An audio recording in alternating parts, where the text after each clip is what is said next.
Chapter 26:08. Third Miss Ruan, everything is first come first served. Moreover, I have the ability to buy this material. Why don't you pick something else? I think that since this cloth shop is so big, there must be a lot of good materials. Shopkeeper, don't you think so? She looked at the shopkeeper and asked. Yes, yes, yes.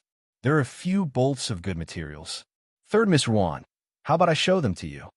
The shopkeeper asked carefully. I only want silk satin. The white-clothed woman said as she continued to stare at the material. Hearing this, the shopkeeper was a bit embarrassed. This is the only piece left. There is no more in the entire city. Even if we transfer the goods from other places, it will take at least half a month to get the goods. The beautiful woman silently paid the bill and told the shopkeeper to make the clothes with the cloth. At this time, the white-clothed woman saw this and angrily left with a flick of her sleeve. Seeing the white-clothed woman leave with the guards, the beautiful woman smiled and asked, Shopkeeper, is Third Miss Ruan's mother the head of the Ruan family? Fong Yurong? Yes, that is Third Miss Ruan's mother. I heard that in a few days it will be her birthday. Third Miss Ruan has already come here several times. Normally, people can't afford silk satin. I didn't expect that Madame would take a fancy to it. The shopkeeper shook his head and smiled. He was also quite helpless. Hearing this, the beautiful woman smiled and said, Shopkeeper, you just said that there are a few pieces of good materials? Let me see them. Okay. The shopkeeper quickly took out a few pieces of material and placed them in front of her. Madam, please take a look. These are all top-quality materials. It is very comfortable to wear. Moreover, there is only one bolt of this material. Even if you wear it out, no one will be able to find the same. The beautiful woman's hand touched the bolts of material and finally picked out a dark gold one. She said to the shopkeeper, Put this bolt and this silk satin in a beautiful box and send it to the Ruan family's head of the Ruan family, Fong Yurong. Hearing this, Si cried out, Mother, why are you giving such good materials to the head of the Ruan family? We don't even know her. Shai Yutong was also a little confused. His mother was not the kind of person who would make friends with others. Although it was just 2 bolts of cloth, her behavior was somewhat puzzling. Fengzhu lowered his eyes and stood there quietly, as if he was not surprised by the beautiful woman's arrangement. At this moment, the shopkeeper also asked with some doubt, Madam, you said that you want to send this to the Ruan family for the mistress of the Ruan family? Not bad. The beautiful woman smiled. She and I are old acquaintances. We haven't seen each other for many years. I didn't expect to meet her daughter here. Since it's her birthday in a few days, I'll trouble the shopkeeper to send this over. Si was a little dumbfounded. Her mother was actually an old acquaintance of the Ruan family's mistress. Thus, after settling the matter, they also brought some ready-made clothes back first. The group then boarded the carriage and went to other places. After buying some things, they went to the Xie residence. When they arrived at the residence, Fengzhu took her new clothes and took a bath first. After changing into the new clothes, she looked even neater than before. Chapter 26:09. Ruan Mansion looking at the 2 pieces of cloth in front of her and thinking of what the person who sent the cloth just said, Fong Yurong looked slightly surprised and whispered softly, It's her. She leaned on the table and pondered for a while, then said to the people around her, Go and call the 3rd Mississippi. Why is this silk satin in our house? Mother, where did it come from? As soon as she entered the door, she saw the 2 pieces of cloth on the table, one of which was the one she saw outside today. I ask you, did you meet a beautiful woman outside today? Fong Yurong asked slowly, her eyes falling on her daughter. How do you know? Third Miss Ruan was stunned, looked at the cloth, and then suddenly realized, I know. Is it because that woman didn't dare to take it, so she sent this cloth here? Don't talk nonsense. She scolded in a low voice. Tell me, what does that woman look like? Does she have no cultivation? She felt strange about her mother's attitude. Although she was puzzled, she still said, She looks beautiful, but I don't think she is as beautiful as Mother. As for cultivation, she does have no cultivation. She looks like an ordinary beautiful woman. At that time, There was a boy and a girl next to her, who were her children.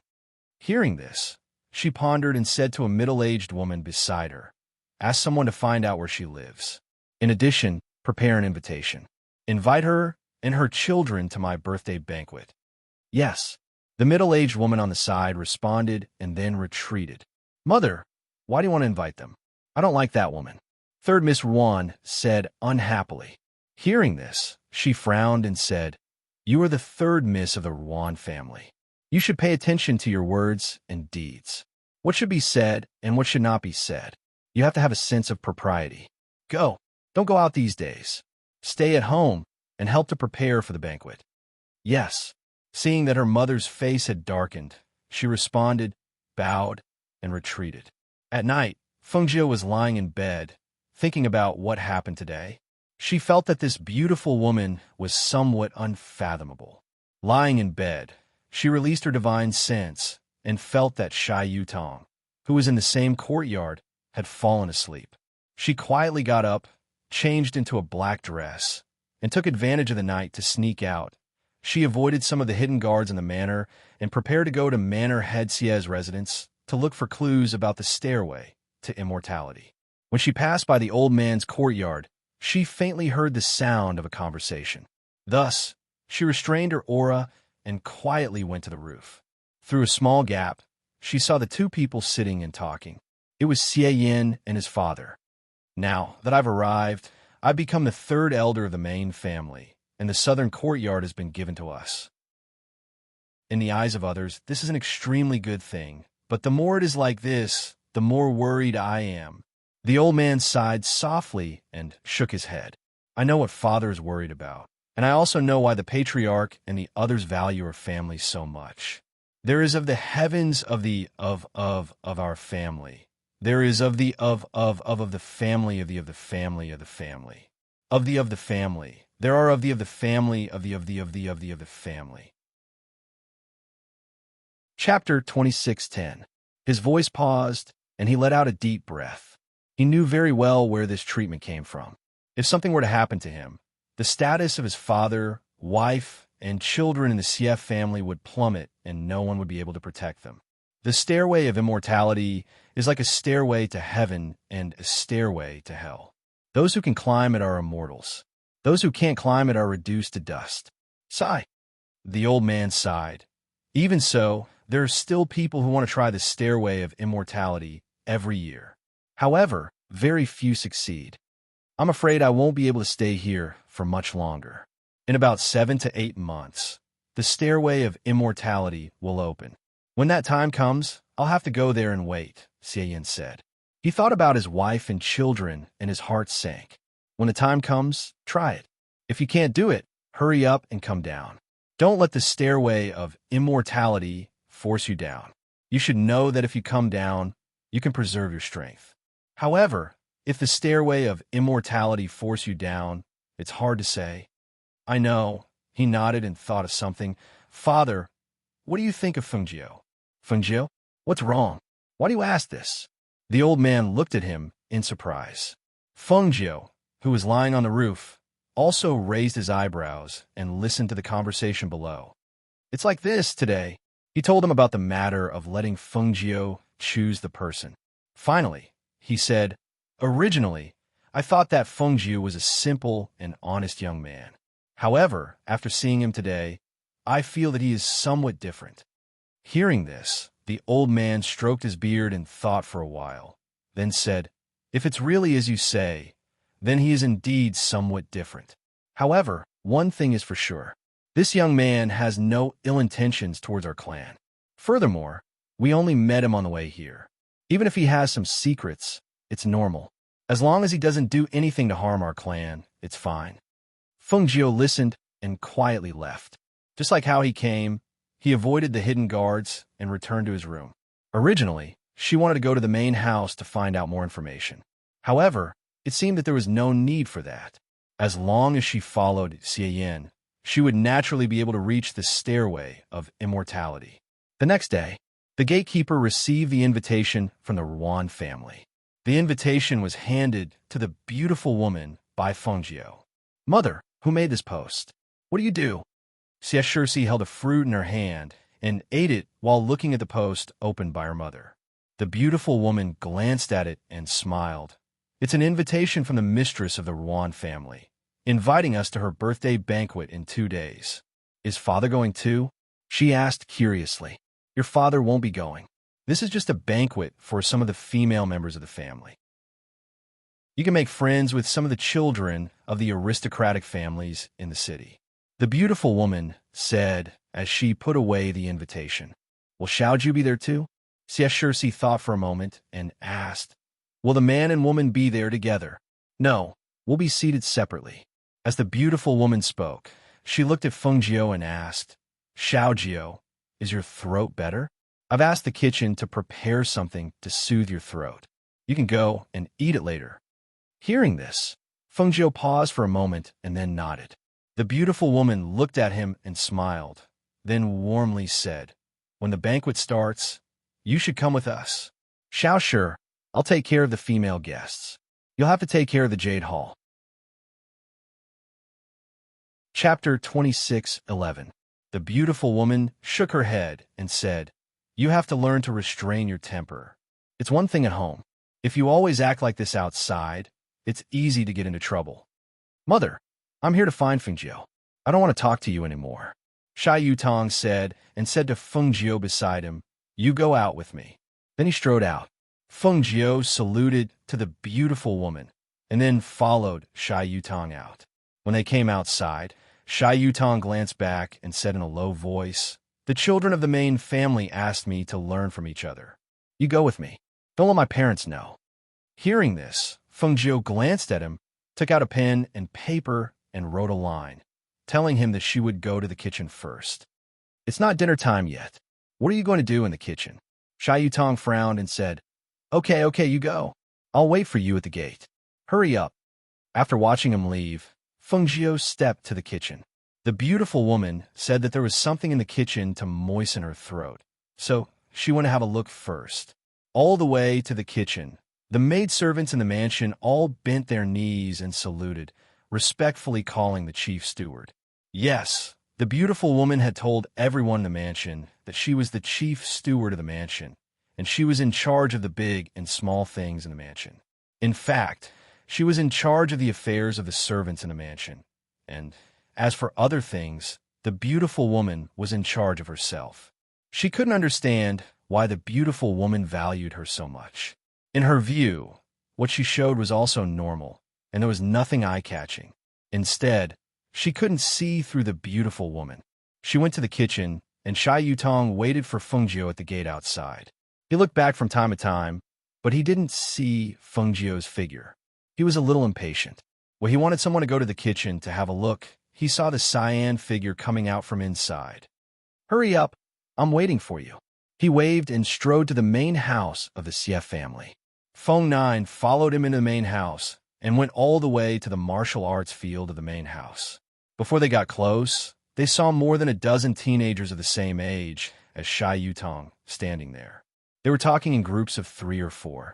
When they saw Shai Yutong coming, they all looked at him and looked him up and down. Are you Shai Yutong, who moved into the mansion in the south courtyard these 2 days? A young man asked. His gaze swept up and down as he said, I thought he was an outstanding young man, but it turns out that he's only so. Who are you? Shai Yutong glared at the young man in front of him with displeasure. My grandfather is the grand elder of the Xie family. The young man raised his chin arrogantly. Huh, who are you? It turns out to be the grandson of the elder. Shai Yutong said, no longer looking at him. Instead, he stepped forward and said, Didn't you say that you wanted to compete with me? I'm here. The youths looked at each other, and one of them stepped forward with a smile. The clan forbids infighting, so we can only spar with each other and not injure each other. I know. Shai Yutong nodded. Chapter 26:12. Before the teenager could speak, Shai Yutong said, He is my follower. I asked him to come with me and let him watch over there. Hearing this, the teenager looked away and no longer paid attention to Feng Jiu. Instead, he asked all the teenagers to come together and discuss the rules of the competition. Feng Jiu looked at them. Seeing that these teenagers were all in high spirits and their faces were full of excitement, she couldn't help raising the corners of her mouth slightly. At this age, they had the protection of their families and could indeed do whatever they wanted without any worries. Although she was also quite carefree, there were too many enemies and too many troubles. It had been a long time since she was like these teenagers who could do whatever they wanted. She found a place to sit down, took out a fruit from her sleeve, and ate it while watching the teenagers compete in the field. Yes, it was indeed as they said. It was only a spar, and no one was injured. After eating the fruit, she was a little bored.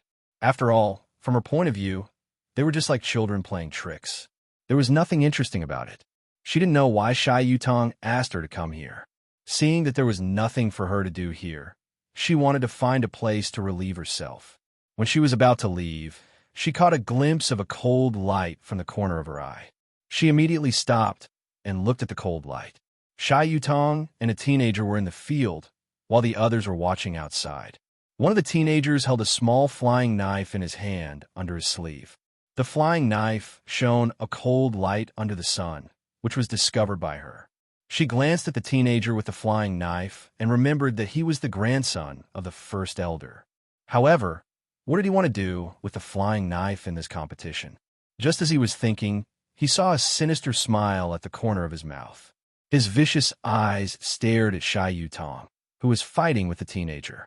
The next moment, he suddenly took a step back and injected spiritual power into his hand to shoot the flying knife out while no one was paying attention.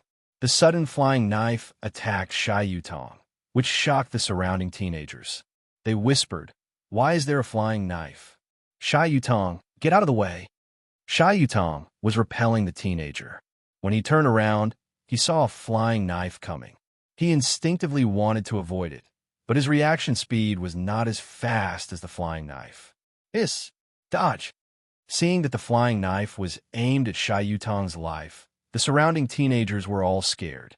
They just wanted to learn from each other, but they didn't expect that someone would secretly attack him.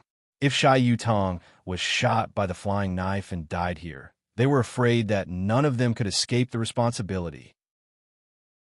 Seeing the flying knife flying towards Shai Yutong's life gate, the grandson of the first elder couldn't help but worry. In fact, he didn't want to kill Shai Yutong. He just wanted to teach him a lesson and let him taste the bitterness. The flying knife just now was not aimed at Shai Yutong's vital point, but moved as Shai Yutong dodged. At present, seeing the situation out of control, he was so shocked that he couldn't say a word. Feng Jiu glanced at those people, and his gaze swept over the face of the youth who was retreating. Immediately, he condensed spiritual energy on his finger and flicked it out, knocking the flying knife to the ground. Clang! Chapter 26:13. Shai Yutong swallowed, and a drop of cold sweat on his forehead dripped down his cheek. His hands trembled slightly, and his eyes moved to the ground. The next moment, his fear was replaced by anger. He picked up the flying knife, held it in his hand, and stared at the crowd. Who wants to plot against me? You'd better stand up by yourself, otherwise I must make a fuss about it to the head of the family. Hearing this, the grandson of the first elder turned pale, and his body trembled slightly. He was just impulsive and didn't think about the consequences. Now, when he heard that Shai Yutong was going to find the head of the family, he suddenly panicked. If his grandfather knew it, he would be killed. It's not me. It's not me either. Me neither. I'm not standing in that direction either. The teenagers around waved their hands one by one and said that they didn't do it. Who is it? Who on earth did such a wicked and cowardly thing? Shai Yutong asked angrily. His eyes swept over the crowd and suddenly fell on the pale grandson of the first elder. He strode forward and said, "Is it you? Did you do it?" "No, it's not me, no." He stepped back, waving his hands and saying, but he didn't dare to look at him. His face was filled with panic, but the surrounding youths vaguely understood what was going on. Feng Jiu watched from the side.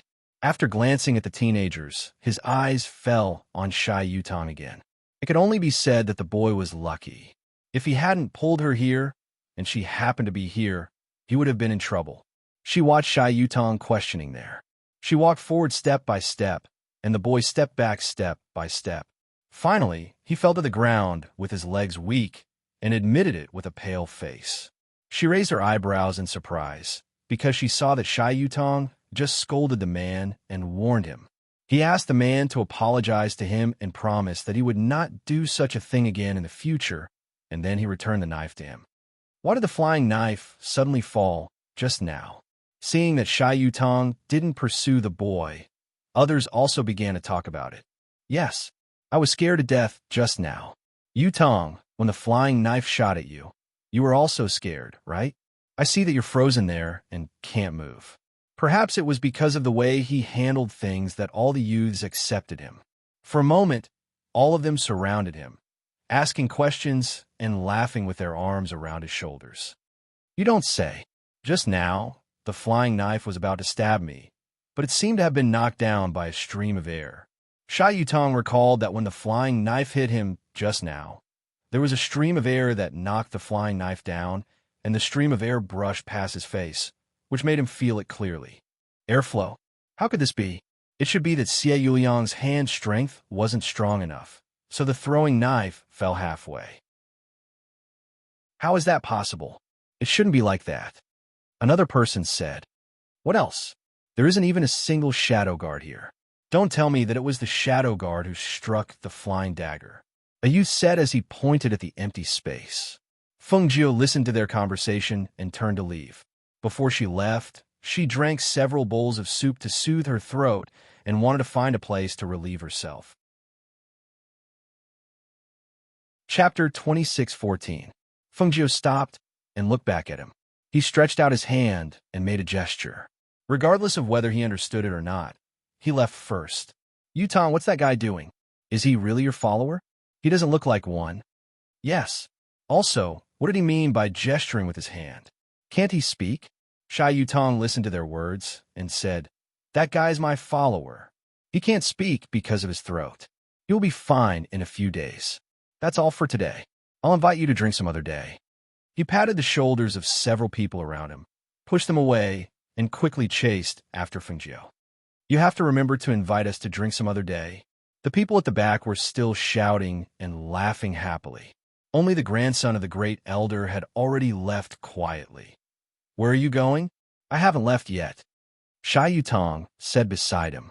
Feng Jiu handed him the written words and walked back quickly without saying anything. Outhouse. Seeing these two words, Shai Yutong's mouth twitched. He didn't say anything and returned to the mansion with him. After arriving at the mansion, he said to him, Go ahead. Come back to the courtyard when you're done. I have something to ask you. He didn't see who threw the knife. Feng Jiu had been watching on the side. You should have seen it, right? Shai Yutong didn't know that after he and Feng Jiu left, a secret guard reported what happened in the martial arts field to the master. When Feng Jiu returned to the courtyard, he saw Shai Yutong come forward and ask if she saw who did it. She naturally shook her head and told him that she didn't, and this matter was left unsettled. However, in the evening, the first elder came with his grandson, Xie Yuliang, with an apology gift. Therefore, this matter was known by the beautiful woman and Xie Yin. In the hall, it's all Yuliang's fault. After I brought him to apologize to Yutong, I will put him in purgatory for 3 months. The first elder looked at Xie Yin and said, I also brought some gifts for Yutang to calm his nerves. This time, no matter how you look at it, Yuliang is in the wrong. I will definitely discipline him well. I only hope that our family will not be affected because of this. Hearing this, Xie Yin and his wife looked at each other. Finally, Xie Yin said, If the first elder hadn't come, we wouldn't have known it. However, since Yutang didn't say anything, I think he has forgiven Yuliang. The first elder doesn't have to worry about this matter. Good. That's good. I'm relieved to hear that. The first elder nodded with a smile, feeling relieved. After a while, he said, Patriarch also asked me to ask on your behalf. Who is that young man by Yutang's side? Hearing this, the couple looked at each other and briefly explained the situation to the first elder. Oh, I see. The first elder nodded suddenly. In this case, I will take Yuliang back first. The first elder has ordered him to go to purgatory tomorrow. Seeing this, after the first elder left, they called Yutong and asked him to understand. Finally, They asked him to leave first and called Fengjiu. Fengjiu, who entered the hall, looked at the two sitting above, walked forward and saluted. Then he looked up at them and asked silently. Chapter 26:15. Hearing this, Fengjiu shook his head. Seeing this, the two of them looked at each other and did not ask any more questions. All right then, you can leave first. Thus, Fengjiu also turned and left.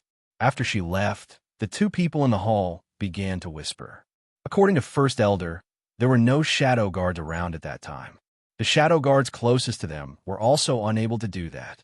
At that time, only Fengjiu was standing not far away, so there were some suspicions. Xie Yin said, frowning slightly, condensing qi and being able to accurately deflect flying daggers.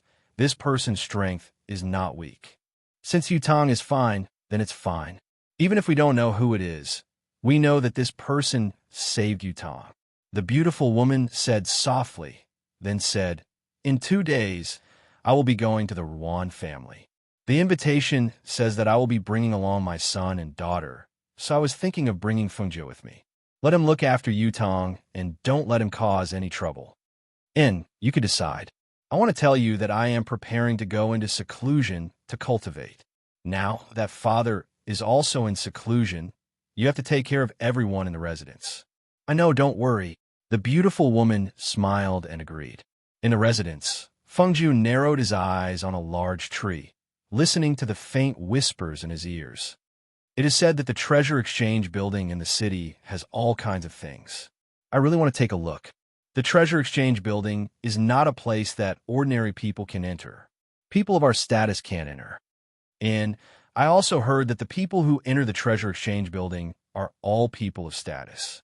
No matter how curious we are, we can't enter. Fengjiu opened his eyes on the tree. It was the voice of the shadow guards in the dark, talking about the Treasure Exchange building in the city. Treasure Exchange building? Since she had nothing to do here, she might as well take advantage of the night to go out and take a look.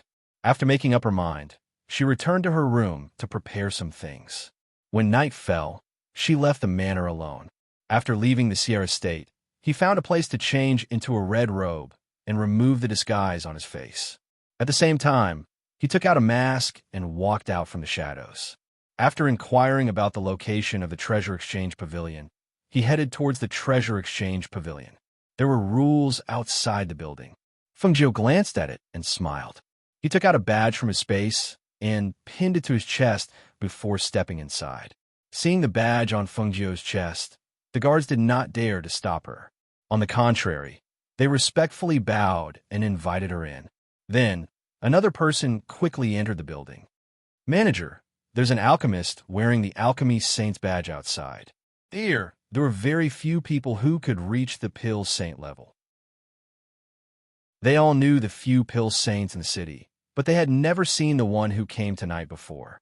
Hearing the guard's words, the steward knew that the visitor was an unfamiliar face, so he asked, have you invited him in? Where is he now?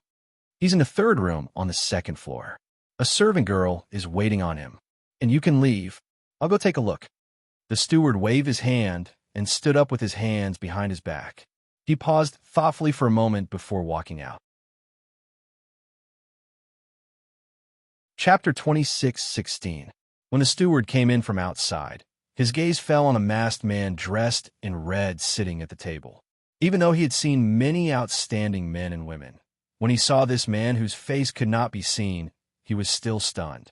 He was not stunned by this man's appearance, but by the aura that emanated from this man's body. He just sat there, lazily supporting his head with one hand and gently swirling the wine cup in his other hand. His red robe was dazzling, and his aura was even more breathtaking. Especially that mask. Although his face could not be seen, it added a mysterious aura to him. His posture was leisurely, with a hint of indolence. That devilish and seductive aura was free and easy, and the wanton manner in which he moved made people unable to take their eyes off him.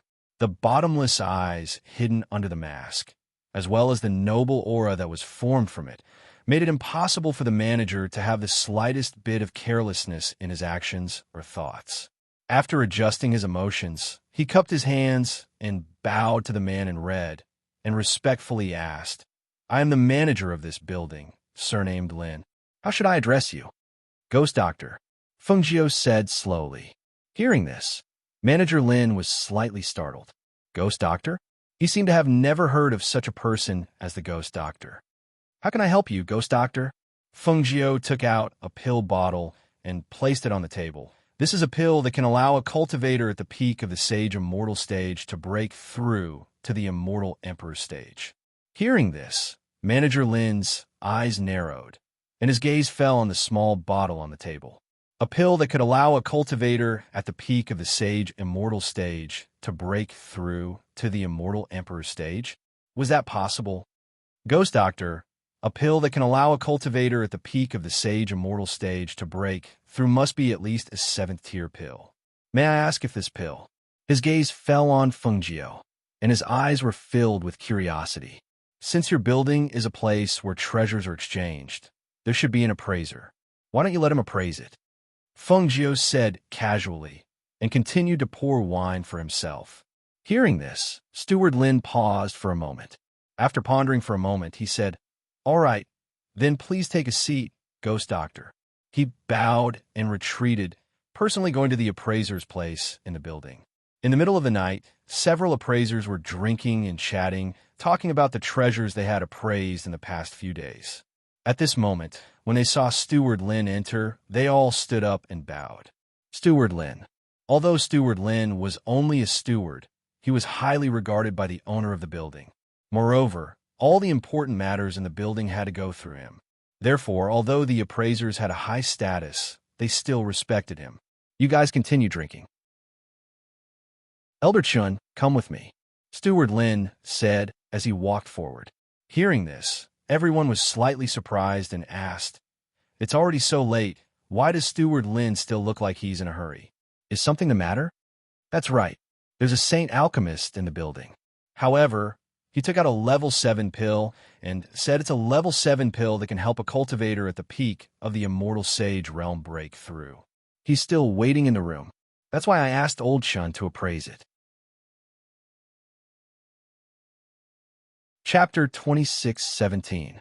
His voice paused, and his eyelids lifted as he said, I reckon you've been tricked by someone. That's right, in our city, there are very few 7th-level medicinal pills that appear. So how could it be possible that someone brought a 7th-level medicinal pill over? He must be here to make fun of you." Another person laughed, pouring wine to drink, and said, "But this person's guts are quite big, not even taking a look at where this place is, actually daring to come and cause trouble." Hearing their words, that Steward Lin shook his head, his face stern. "No, I don't think that person is someone who would cause trouble." He glanced at the few of them. "You haven't seen him before, but how could someone like him be an ordinary person? Who knows, what he brought over might really be a 7th-level medicinal pill." The few of them were startled, somewhat surprised that Steward Lin would actually think so highly of someone. They looked at each other and put down the wine cups in their hands. "Since that's the case, then let's all go over and take a look. We also want to see what kind of person can receive such an evaluation for Steward Lin." As they said that, they brushed their robes and stood up. Seeing 7 to 8 of them stand up, Steward Lin couldn't help but laugh bitterly. "How about this? Let Elder Chun and Elder Ku follow me over. That person doesn't look like an ordinary person to me. Suddenly bringing so many of you over, I'm worried that he won't be happy." Among these 7 to 8 people, other than 2 who were top-grade appraisers of medicinal pills and medicines, the rest were all appraising treasures and treasures. They wouldn't be able to appraise medicinal pills over, so why not just let the 2 who understood medicinal pills go over, so as to avoid incurring the Ghost Doctor's displeasure? Hearing him say that, the few of them stared blankly for a moment, then laughed. "All right, since you've already said so, then we won't go over. But later on, you'll have to tell us the results of the appraisal." They laughed and sat back down. "You guys continue. Don't drink too late." As Steward Lin spoke, he walked forward with the 2 appraisers. Once again returning to the side room, Steward Lin introduced them to Fengjiu. "Esteemed Ghost Doctor, these 2 are our building's top pill appraisers. This is Elder Chun, and this is elderly. While Steward Lin was introducing them, the two old men were sizing up the masked man in red. When they saw the man in red, they finally understood why Steward Lin thought so highly of him. It had to be said that this person's temperament and aura alone were enough to shock others. Among the people who came and went from the Treasure Exchange Pavilion, they had never seen someone more outstanding than this person. Originally, when they came over, they didn't take this matter seriously. However, when they saw the person in front of them, they couldn't help but look forward to that medicinal pill. Could it really be a 7th-tier medicinal pill? Don't waste time. Let's test it. Feng Jiu gestured for them to quickly test the pill. The two of them walked up to the table and took out the tools used to examine the pills. When they opened the bottle cap of the pills, they could not help but look at each other as their hearts trembled. This medicinal fragrance. Chapter 26:18. 7 pill veins. This really is a level 7 pill. The two of them exclaimed in unison. They couldn't help but take a deep breath as they stared at the pill that was emitting a pure spiritual aura. Let me take a look. Old Chin suppressed the excitement in his heart. He picked up a pair of tweezers that were specially used to examine medicinal pills and carefully picked up the medicinal pill. He carefully looked at the medicinal pill on the pill, as well as its color and smell. From these, he was able to distinguish the grade of this medicinal pill. Based on the veins, scent, and color of this pill, we could determine that this is a level 7 upper grade pill. The two of them exclaimed in unison. They looked at Feng Jiu at the same time and asked in a trembling voice, "May I ask, where is the senior who refined this pill?" In order to refine a 7th level medicinal pill, not only were the herbs extremely old and precious, but it also required exquisite alchemy skills and profound attainments in alchemy. Only by clearly knowing the medicinal properties of each pill could one accurately refine the pill. They had seen 7th level medicinal pills before, but 7th level high-grade medicinal pills were very rare. Hearing the two old men asking where the senior who refined this pill was, Guryun raised her eyebrows. Feng Jiu couldn't help but raise her eyebrows and said with a faint smile, "I refined this pill." As soon as she said this, the two old men looked at her in shock and disbelief, their faces full of disbelief. Feng Jiu calmly retracted her gaze from the two old men and looked at Steward Lin, who was also in shock, and said, "I brought this pill to you because I want to use your treasure exchange house to make a deal." Hearing that it was a deal, Steward Lin calmed himself down and asked, "May I know what kind of deal the ghost doctor wants to make?" Feng Jiu toyed with a wine cup in one hand and slowly said, "You can keep this pill for yourselves, or you can spread the news. However, you have to take out something of the same value as this pill in exchange for it. Furthermore, I want to know everything about the Immortal Ascension Stairs in the heart of Peng Lai Immortal Island. Whoever has the most information will have this pill." Information about the Immortal Ascension Stairs? Hearing this, the three old men were stunned. It was already difficult enough to take out something similar to this pill, let alone information about the Immortal Ascension Stairs. However, they had a feeling that the ghost doctor was more interested in information about the Immortal Ascension Stairs than in the exchange of the pills. However, not everyone knew about the Immortal Ascension Stairs. Even the Yi-Bao Pavilion only knew a little about it, and it was not complete. Thinking of this, Steward Lin looked at Feng Jiu and asked, "Ghost Doctor, is there a time limit?" Feng Jiu glanced at him and took a sip of the wine in his cup. Then, he slowly said 7 days. After 7 days, if there's nothing I want, then I will take back this pill. All right, then we'll set a limit of 7 days. However, this pill must be placed in our building for these 7 days. As for the other ghost doctor, you don't have to worry. I'll help your Excellency Ghost Doctor with the procedures later," Manager Lin said as he glanced at the pill on the table. Seeing this, the two old men prepared to put the pill away. However, at this moment, the man in red stretched out his hand to stop them. "Ghost Doctor, what is the meaning of this?" Manager Lin asked. Chapter 26:19. Hearing this, the three of them stared blankly as they didn't understand what he meant. until they saw him sealing up that medicinal pill in front of their eyes and turning it into a pill. The three of them then came to a realization. So it was like this. But they didn't expect that he would use this kind of sealing method to preserve the medicinal pill. It had to be said that this ancient method was indeed the best and most convenient method to preserve the medicinal pill. Not only could it seal up the medicinal pill smell and prevent the medicinal fragrance from dissipating, it could also preserve the medicinal pill for a longer period of time. The two appraisers looked at Fengjiu's method and were secretly shocked.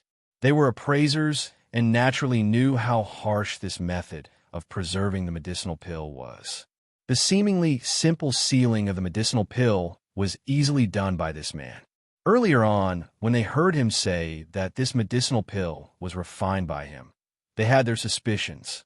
But at this moment, when they saw his method of sealing the medicinal pill, they already knew that this ghost doctor was indeed the one who refined this 7th-level medicinal pill. Fengjiu placed the sealed medicinal pill on the white jade plate and looked towards Steward Lin. Go through the procedures. All right, ghost doctor, please take a seat. I'll be right back. Steward Lin said and turned to leave. Not long later, he came back with the items and completed the procedures for handing over the medicinal pill. Fengjiu stood up to leave, and Steward Lin personally sent him out. Only when he saw his figure disappear into the night did he turn around and walk back. Leaving the Yi-Bao house, Fengjiu knew that there were a few tales following behind her. Since she took out that medicinal pill, the people in the Yi-Bao house would definitely think of ways to find out who she was. But was she someone who was easy to follow? After passing through a few streets in the night, she passed by a deserted corner and flashed into her space. Just as she entered her space, four black-robed cultivators followed behind her. When they realized that the red figure who had been following them all the way had disappeared, they were all stunned. Where's the person? Why did he disappear? Even his divine sense has disappeared. As they spoke, they looked at each other and searched the surroundings once again. Until they couldn't find that person, they then turned back in the Yi-Bao house. What? Lost him? When Steward Lin heard, he couldn't help but be stunned. His cultivation isn't high. With your cultivation, how could you lose him? You should have discovered us. Moreover, we locked onto his divine consciousness and followed him. However, even his divine consciousness disappeared in the end. We estimate that his strength should not be what the steward saw. Upon hearing those words, Butler Lin's eyes narrowed. It's not the strength that I saw. How is this possible? He found it hard to believe that a heaven-defying alchemist who could refine a 7th-grade medicinal pill would also be a cultivation genius. Manager, do we need to send more people into the city to search? One of them asked. Steward Lin came back to his senses and waved his hand. There's no need. You can leave first. Since he had lost him, he must have been discovered. If he continued to follow him, he was afraid that he would be annoyed. In any case, he would come back 7 days later. At that time, he could just ask around. Moreover, the Immortal Ascension Ladder. Since he asked for information about the Immortal Ascension Stairs, he must be someone who wanted to go to the Immortal Ascension Stairs. Right now, it was better for him to quickly report this matter to his master. Chapter 26:20. When he was about to go to bed, he heard Shai Yutong's voice outside. Fengjiu, you haven't slept yet, have you? I'm coming in. Shai Yutong said and reached out to push the door, but the door couldn't be pushed open. He couldn't help but stare. Why did you lock the door? Why do you lock the door when you sleep in the same yard as me? Are you guarding against thieves? Fengjiu, who was lying in bed, didn't bother to talk to him. Anyway, the door was locked, and he couldn't climb the window to get in. After all, with Shai Yutong's temperament, he couldn't climb the window, which was beneath his dignity. Did you know that I was coming? So you locked the door? I know you haven't slept yet. Tell me, where have you been all night? I haven't seen you since the evening. If the housekeeper hadn't said that you went out, I wouldn't have known that you would go out. Shai Yutong asked discontentedly outside. Seeing that Fengjiu didn't come out, he became more and more annoyed. I waited for you in the front yard for so long. How could you avoid me and go back to the yard? If the servants in the mansion hadn't told me, I wouldn't have known that you came back. Tell me, Is there a servant like you? Listening to the voice, Fengjiu stretched out his hand to set up a soundproof boundary and fell asleep. Shy Yutong talked to himself outside until his mouth was dry, and then he went back to his room angrily.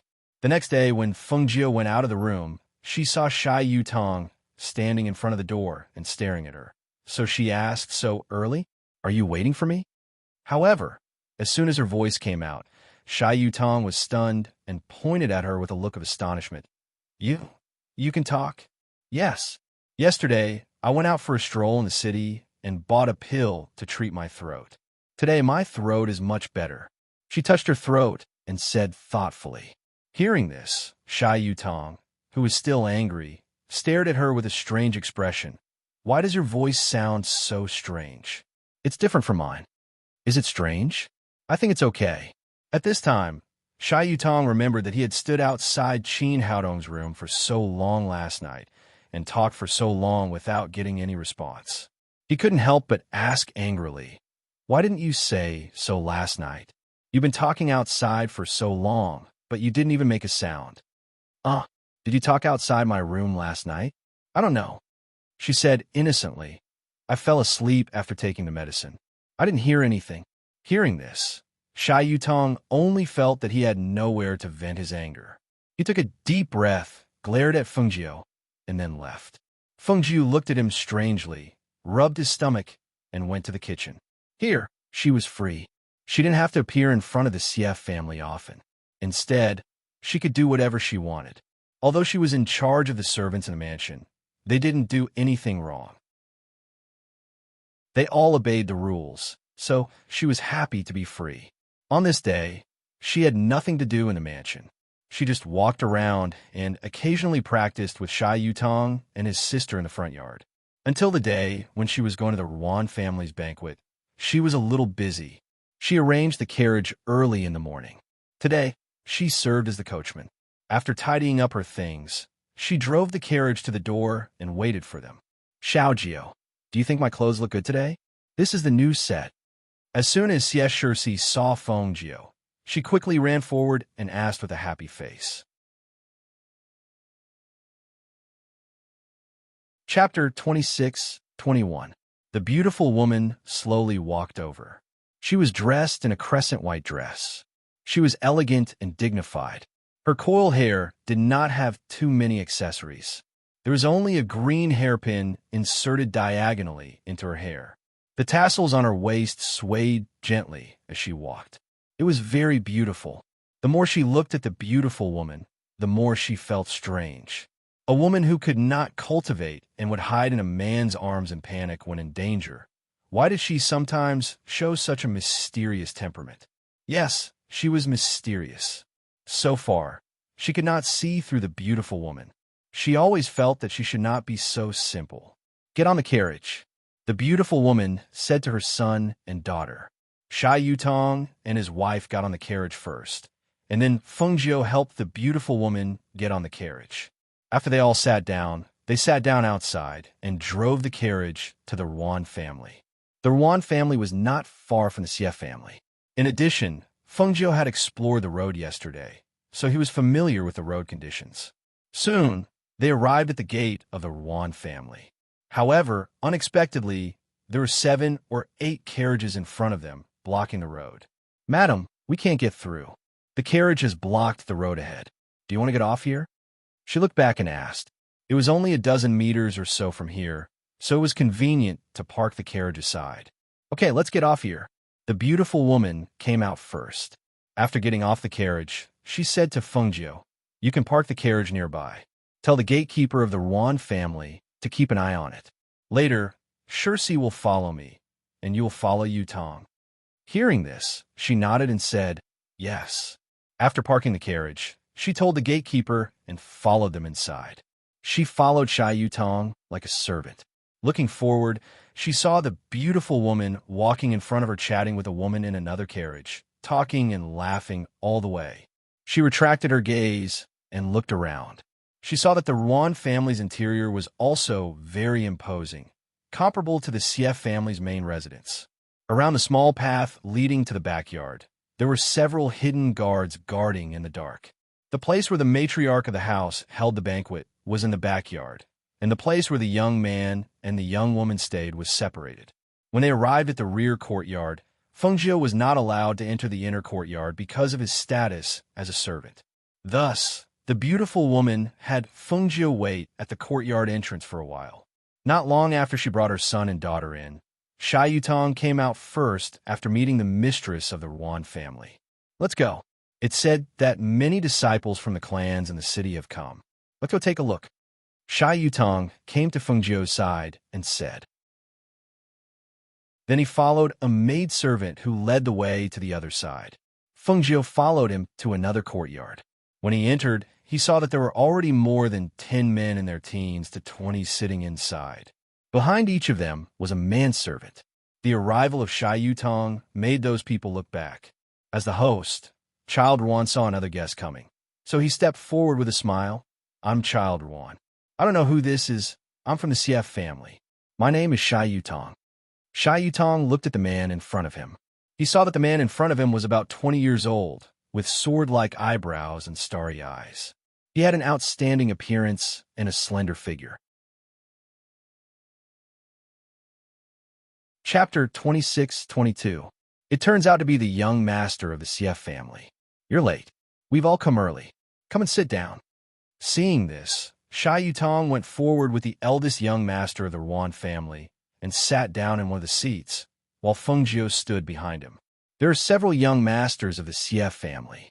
What's your rank? Why haven't I seen you before? A teenager asked, looking at Xia Yutong with some doubts. He knew several direct descendants of the CF family, but he didn't know the person in front of him. I'm not a direct descendant. I'm a collateral descendant. Xia Yutong said, picking a grape on the small table in front of him to eat. Thinking of Fengjiu behind him, he picked a bunch and handed it to him.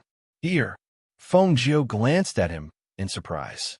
Seeing that he was hinting at her, and seeing that the people around her were looking at her in astonishment, she reached out to take it, plucked one, and ate it. How is it? Sweet? Xia Yutong asked, picking another one to eat. Yes, she responded and motioned him to look ahead. Are you a collateral descendant? A teenager looked at him strangely, then looked at the eldest young master of the Yuan family and asked, Didn't Madame Yuan invite the mistress of the CF family? Why is a collateral descendant here? In the eyes of these direct descendants, the status of the collateral descendant was lower than theirs. The people present were all direct descendants. They didn't expect that the CF family sent a collateral descendant. The eldest young master of the Yuan family smiled and said, As far as I know, the madam of the CF family invited by my mother today is a collateral descendant. I heard from my mother that she and the madam of the CF family are old acquaintances. His voice paused slightly, and he said with a smile, As the saying goes, heroes are not judged by their origin, whether they are direct descendants or collateral descendants. As long as they are talented, they will be respected. Don't you think so? Hearing this, everyone was silent for a moment and nodded in agreement. Yes, identity is a symbol, but personal strength is also very important. So, everyone's eyes fell on Xia Yutong again. Fengjiu stood behind Xia Yutong and picked a bunch of grapes to eat. Looking at the eyes of the crowd, he thought to himself, as soon as the eldest son of the Yuan family spoke, he eased the situation. These people are now looking at the strength of Xia Yutong. However, Xia Yutong's strength is above average among his peers. Everyone started chatting, and the atmosphere gradually became harmonious. Fengjiu stood behind and ate grapes. When he finished the grapes in his hand, Xia Yutong in front of him gave him 2 more fruits. Therefore, not only the manservants standing behind other childs showed envy on their faces, but even the child sitting in front of them were very curious. Yutong, have you always been so nice to your servants? Someone couldn't help but ask. From the moment he sat down until now, he saw that the servant behind him had been eating fruits. Of course not. He's different. Xia Yutong said. When everyone heard this, they couldn't help but ask, how is he different? It doesn't seem to be anything outstanding about him. A teenager couldn't help laughing. Ha ha, how is he not outstanding? Look at this servant. He hasn't stopped eating since just now. He eats whatever Yutong gives him. He has eaten so much. Tell me, which servant can eat as much as him? Chapter 26-23. He instinctively averted his gaze and lowered his head, but when he finished doing all this, he finally reacted. He could not help but be stunned. He lifted his head again to look at the page boy, only to see the page boy eating the fruit with a simple and honest expression on his face. He could not help but wonder if what he saw just now was just his imagination. Yutong, why don't you tell us why your servant is different? Another young man said with a smile, his expression filled with curiosity. Shy Yutong saw that they were all curious and said, he saved my life. In fact, my family moved to the main house a few days ago, but we were attacked on the way. If he hadn't saved me at that time, I would have been killed.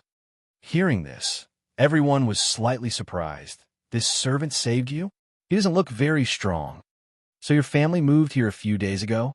No wonder I haven't seen you before. Feng Jiu was eating the fruit and listening to their conversation, but her divine sense sensed that someone was staring at them in the dark, as if looking at all the teenagers present. She couldn't help but laugh in her heart. What's there to look at these teenagers? Could it be that the mistress of the Ruan clan wants to pick a future son-in-law in the name of a birthday banquet? Hey, by the way, have you heard that the Treasure Exchange Tower will be exchanging a 7th grade pill in a few days? A teenager said to the crowd, I've heard that it's a pill that can help a peak immortal sage break through to the immortal venerable level. I've heard about it too. My father and grandfather were talking about it yesterday. What's wrong? Isn't your family also eyeing this pill? The teenager looked at the man and asked, Ha ha ha, that's for sure. However, I heard from my father that the pills are not to be auctioned, but to be exchanged with treasures of the same value. Other than that, the most important thing is that we need information about the stairway to immortality. Immortal Ascension Ladder? What's that? A teenager asked in puzzlement. Why haven't I heard of this Immortal Ascension Ladder? Another person asked, looking at the crowd, have you heard of it? Everyone looked at each other. Some were at a loss, and some were thinking. Obviously, some didn't know, and some knew something. A pill that can allow a peak immortal sage to break through to the immortal venerable realm? Don't tell me that it's the same as the other pills, and my strength stops there after eating one? Shy Yutong asked. He was not as well informed as others. If they hadn't told him, he wouldn't have known what 7th level elixir there was, let alone where the Bao E building was in the city. Another youth said, the news released by the appraisers of the Treasure Exchange Pavilion won't be affected. That a high-grade 7th grade pill that's extremely pure. It's something that can only be found by chance. Since it's so precious, it must be very difficult to obtain. Moreover, this has nothing to do with us. We can't use that kind of elixir. Shy Yutong said without interest. Hearing this, everyone laughed, their intentions unclear. Even if the pill fell into the hands of the Xie clan, it would not fall into the hands of the Xie clan side branches. Moreover, the information about the stairway to immortality was even easier to obtain. Even the elders of the Xie clan were discussing this matter yesterday. Who knows which family will get it in the end? Chapter 26-24. We often compare notes with each other, and our strength is almost the same. It's not interesting to compare notes like this. After all, it's not a big competition in the family. It's better to, a teenager said. His voice paused, and his eyes swept behind the crowd. Let the servants behind us compete. They're all good at it. Let's just watch the fun. How about it? Ha ha. Well, this is interesting. Let's compete here. We don't need to go to the martial arts field. The place in the middle is big enough. Another teenager also said excitedly, clapping his hands and looking forward to it. Since it's a manservant competing and we're just here to watch the fun, we should definitely give them some benefits. A youth in embroidered clothes said as he looked around at the crowd. Why don't we take out some trinkets as a reward for the winner? No problem. Everyone agreed. They still had some small trinkets, and giving them to these servants as a reward was already considered extremely good. Only Shy Yutong was a little hesitant. He knew that although Feng Jiu looked simple and honest, he was not easy to fool. Moreover, he didn't listen to him. Let him compete with these servants? Maybe he wouldn't. Thinking of this, he looked back at Fengjiu. When he was about to speak, he heard Fengjiu's cold voice. I don't want to join in the fun. You can do it yourself. Fengjiu glanced at Shy Yutong with a faint expression. Seeing Feng Ix's expression, Shy Yutong couldn't say what he wanted to say. He turned back and smiled awkwardly at the crowd. Well, your manservant can do it.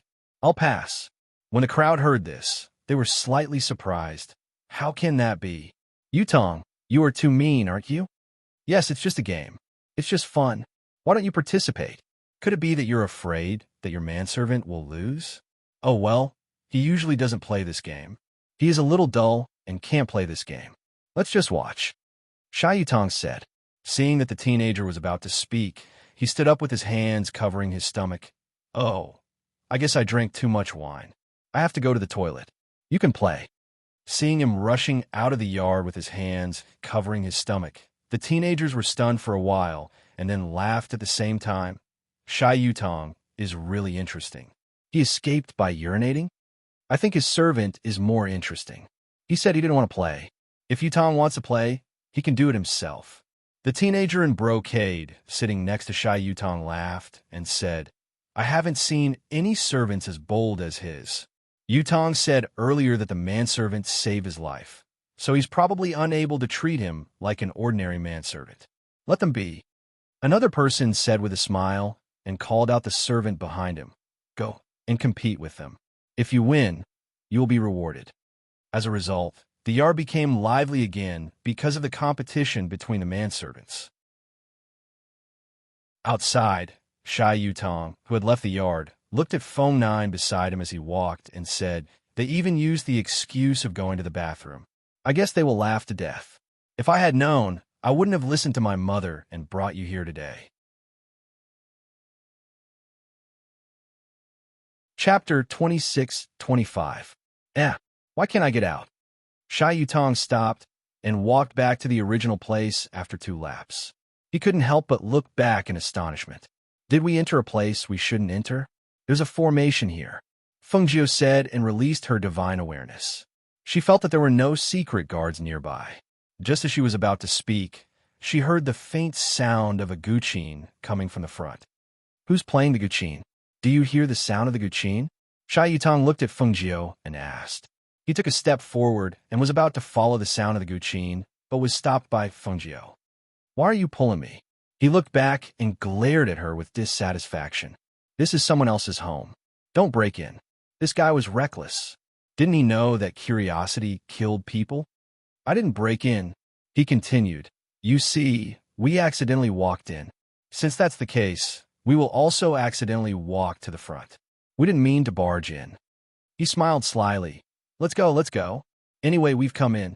Let's take a peek and see who's playing the guqin. Fengjiu sighed helplessly.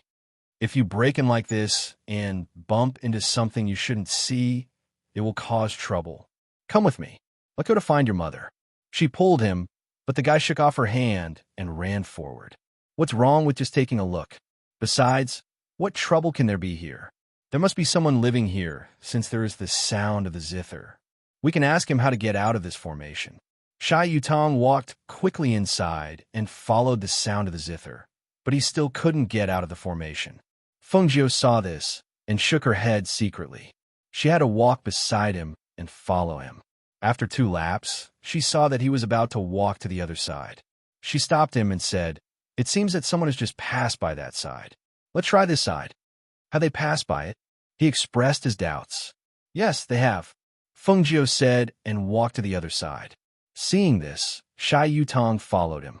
After a while, when they got out of the formation, he looked at Fengjiu in surprise. You're so lucky. You can get out of the formation by just walking around? Fengjiu secretly rolled her eyes and ignored him. Instead, she looked around and vaguely saw a pavilion in the bamboo forest in front of her. There seemed to be a young girl playing the zither in the pavilion.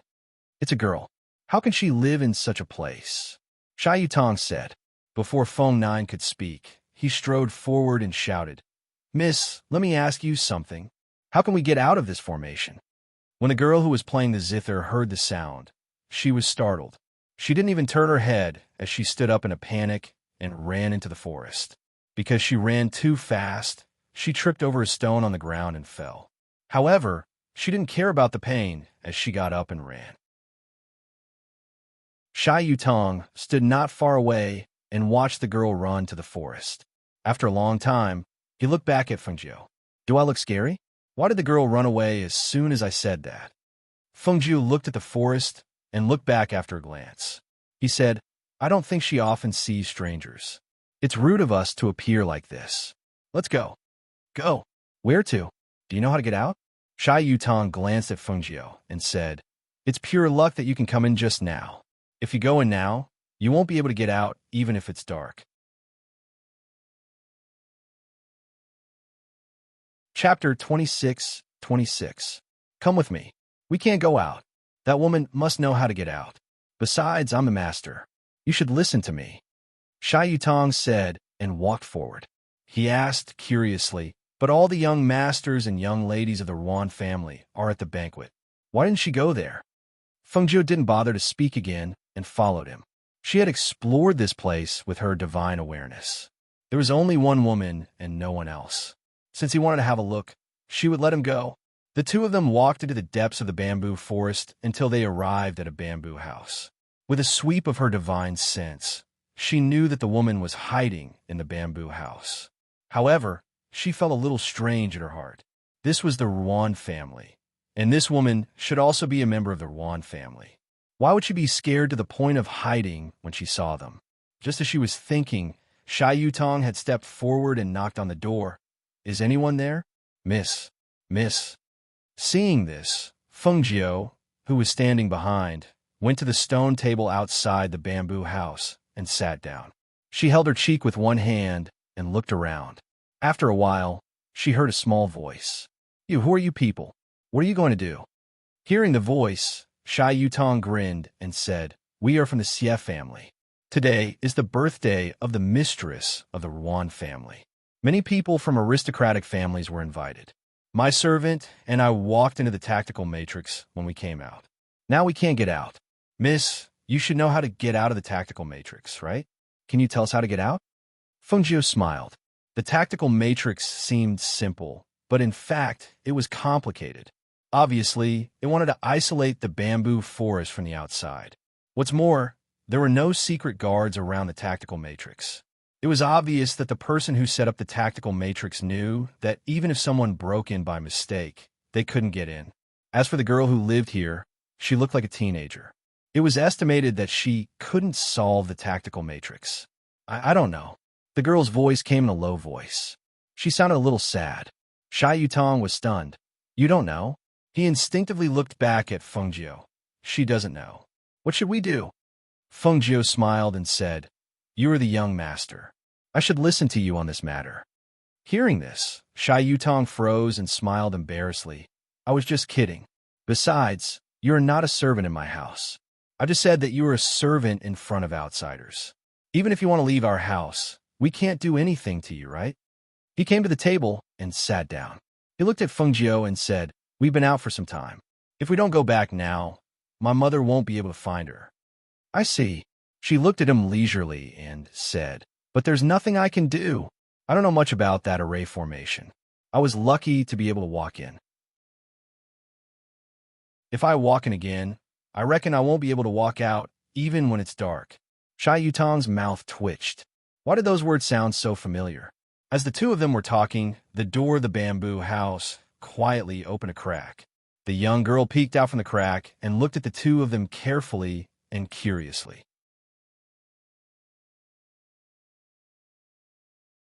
Chapter 26:27. She was really like a frightened rabbit. However, the girls seemed to be wearing a veil. Seeing this, Shy Yutong stood up and strode to the room. Girl, would you like to come out and talk to us? Who are you? Was he being locked up here? We're not bad people. Would you like to come out? Hearing the words from outside, the girl in the room hesitated and finally opened the door and walked out. She looked at Shy Yutong in front of her and then looked at Fengjiu sitting at the table. After thinking about it, she turned and walked inside. After a while, She took out a plate of pastries. "I'll treat you," she said in a low voice. She was a little restrained and didn't dare to look at them.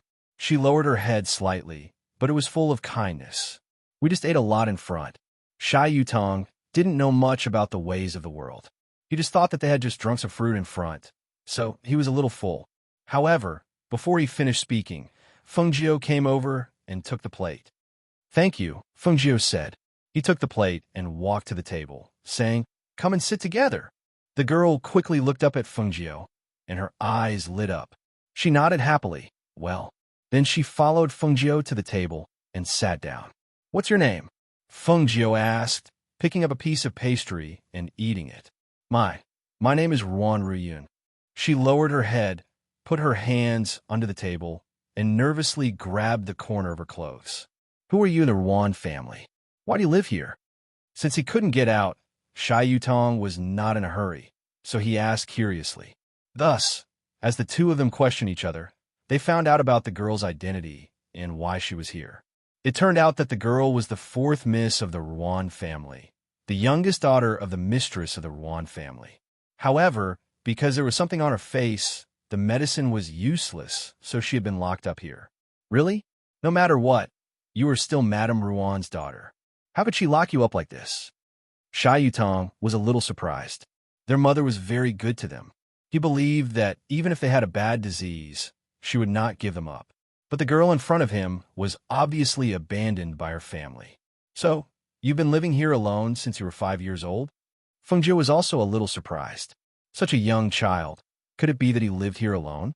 Maybe it was because no one of her age had come in before, or Feng Jiu and Shai Yutong didn't make her feel like bad guys, so she gradually let go.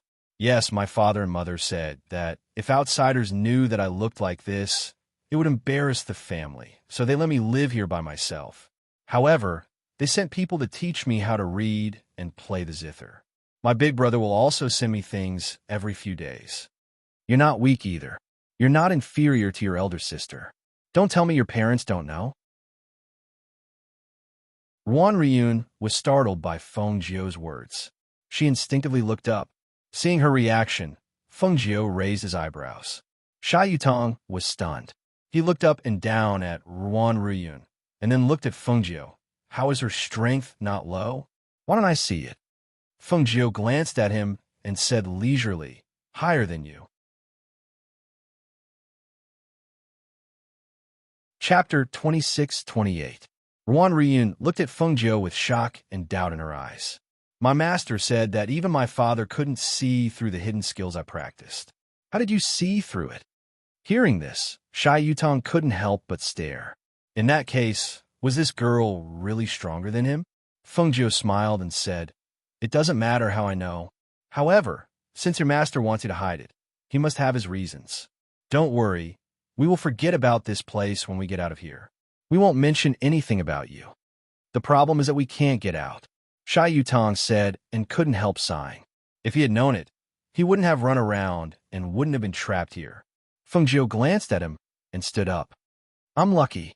Maybe I can get out of here again." Shai Yutong was stunned for a moment, but he didn't speak again. He just stood up and walked to his side. "All right, I'll follow you. Maybe you're lucky enough to get out of here again." Seeing that they were about to leave, Ruan Riyun stood up in a hurry. Unexpectedly, she pressed the veil when she put her hand on the table. The veil on her face fell to the ground as she stood up, and her face covered by the veil was exposed. "Ah, my God!" Shai Yutong was shocked. He instinctively exclaimed and took a few steps back. After that, he patted his chest with fear and stared at Ruan Riyun. Why is your face like this?" Ruan Riyun was stunned. She picked up the veil in a hurry and was about to put it on again, but Feng Jiu grabbed her hand. What were you doing?" She froze and lowered her head helplessly, covering her face with her hands. Feng Jiu narrowed his eyes and stared at her face. There was a flash of light in his eyes. "Is this the hidden disease you mentioned? Do you know this is poison?" He didn't look away, but still stared at Ruan Riyun. She couldn't see the original appearance of her face. There were only some greenish-black stripes covering her entire face. What surprised her was that when she grabbed her wrist, she discovered that her primordial spirit had been sealed by someone. Moreover, she had a purine body. Ruan Ryun looked at Fengjiu in astonishment. What? Poison? How could it be? It's a disease that no one can cure. It's not poison. Who told you that it's a disease? Fengjiu raised his eyebrows. The doctors and pharmacists invited by my parents all said that it's a disease.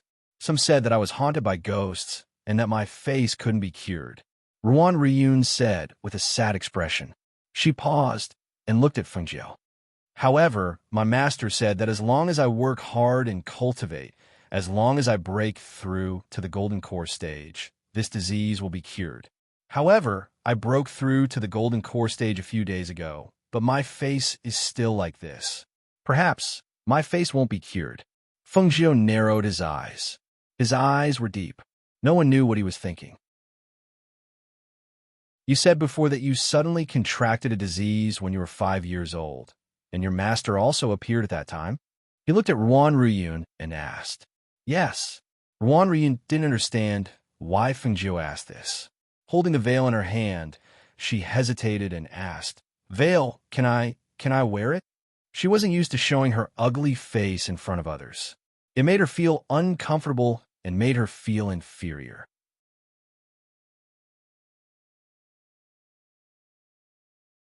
Chapter 26-29. My master is a good person. My master is very kind to me. He's a good person. She was a little angry and raised her voice. She didn't like Fengjiu talking about her master like this. Fengjiu shook his head and said, Well, you won't believe me. Anyway, you should be careful. When we leave, you should forget all of us. Don't mention to others that we came in. She glanced at Shai Yutong, who was standing aside, and asked, Why don't you go? Shai Yutong came to his senses and walked quickly to Fengjiu. He looked at Ruan Ryun and finally said, Well, we're leaving. Seeing that they were about to leave, Ruan Ryun's eyes were filled with tears. She walked quickly to Fengjiu and said, I'm sorry. I didn't mean to shout at you. It's just that my master is really a good person. Fengjiu didn't want to say more, but when he heard her words, he said to Shai Yutong, Go ahead and wait for me. Why? Shai Yutong didn't want to go, but when he met Fengjiu's eyes, he couldn't help shrinking. He instinctively walked forward and muttered with some grievances, Why are you so fierce? Why don't you take a look at yourself in the mirror? You don't look like a manservant at all. Usually you're so silly and honest in front of my mother, but outside, you're so fierce to me and order me around. When he went away, Fengjiu looked at Ruan Ryun and said, You can meet me today. It's fate that you and I are together. I'll tell you. As for what to do, you decide for yourself. He paused and looked at her deeply and said, There is poison on your face, but this poison is not fatal. It will only make the blue and black spots all over your face. In fact, it's easy to detoxify this poison. You just need to take the bamboo water, and it will slowly detoxify your body and reduce the poison spots on your face. Looking at the girl's startled and suspicious eyes, Fengjiu continued, You can try it as I said. In addition, your divine awareness has been locked. From what you said before, I can infer that the person who locked your divine awareness should be your master. As for why, I have to tell you one more thing. The corners of her lips curled up slightly as she looked at the young girl's bewildered eyes and said, You also have a pure Een body that is 1 in a million. What does a pure Een body mean? I think that since you've cultivated to this level, you should understand. A breeze blew gently, and several bamboo leaves fluttered down from the air. One of them fell on Fengjiu's shoulder. She tilted her head slightly and looked at her shoulder. She raised her hand and gently swept the bamboo leaf off. She said, If your master is a woman, then she let you cultivate to the gold core period. I guess she wants to take over your body. If your master is a man, then I guess she wants to use you as a furnace. She looked at her and said slowly, Well, that's all I have to say. It's up to you whether you believe it or not. By the way, I don't like trouble. I don't want to be mentioned again. As soon as her voice fell, she turned and walked out. She came to Shai Yutong, who was kicking the stones on the ground. Let's go. Let's see if my luck has run out. She smiled and stepped into the formation, followed by Shai Yutong.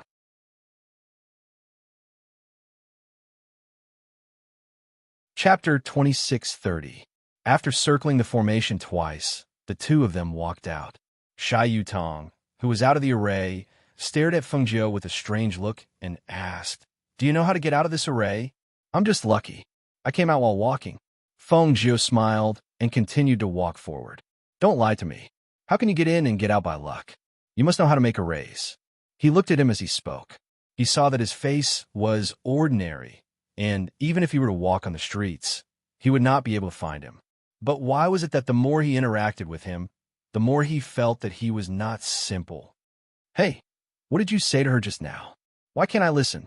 He was a little curious. "What did he say to Wan Ruyun just now? Didn't we agree? Forget about it when you get out of the array. Don't mention it again." She glanced at him leisurely. "Or is it that you, a so-called man, always don't mean what you say?" Hearing this, Shy Yutong straightened his chest. "How can it be? I always keep my word." "That's good." She nodded with satisfaction and said, "If someone asks, just say that you were in the toilet." Shy Yutong's mouth twitched, but he did not ask the question again. Instead, he looked at him with some inquiry. "Feng Jiu, who are you? What do you want to do in my house? Could it be that someone sent you to my house?" Feng Jiu glanced at him speechlessly. "Don't you use your brain when you speak? Who invited me to go with you on the way? Who asked me to go to the Sief family? Besides, is there anything good in your house worth me sneaking in? Then why did you stay in my house? You should be stronger than me, and I find that you seem to know a lot. How could you tell that she was poisoned at a glance?" And he wanted to ask more, but was stopped by Feng Jiu. "Stop." Feng Jiu raised his hand. Unconsciously, they came to the rockery. She stopped and looked at Shy Yutong. "Don't worry, I have no intention to harm your family. I just don't have a place to stay for the time being. I will leave after a while." Hearing this, he was stunned. "You still want to leave? Nonsense, that's not my home. Am I supposed to stay here and be a servant?" She rolled her eyes impolitely and continued to walk forward. Perhaps it was because she didn't hide her true nature when she was with him, so her actions and words were more casual. "You're not a servant. You're my housekeeper. I'm only a manservant today." As he spoke, he looked at him and said, "Actually, if you don't have anywhere to go, you can always stay at my house." Feng Jiu smiled and didn't say anything, but looked ahead. When he saw Xie Shirsi, he pulled Shy Yutong beside him. "Look, isn't that your sister? Where's she going with that servant girl? Let's go and have a look." Shy Yutong said and strode forward. Feng Jiu and Shy Yutong followed behind unhurriedly, watching the servant girl take Xie Shirsi to a yard. Faintly, they heard Xie Shirsi asking, "Why is my brother here? What is he doing here?"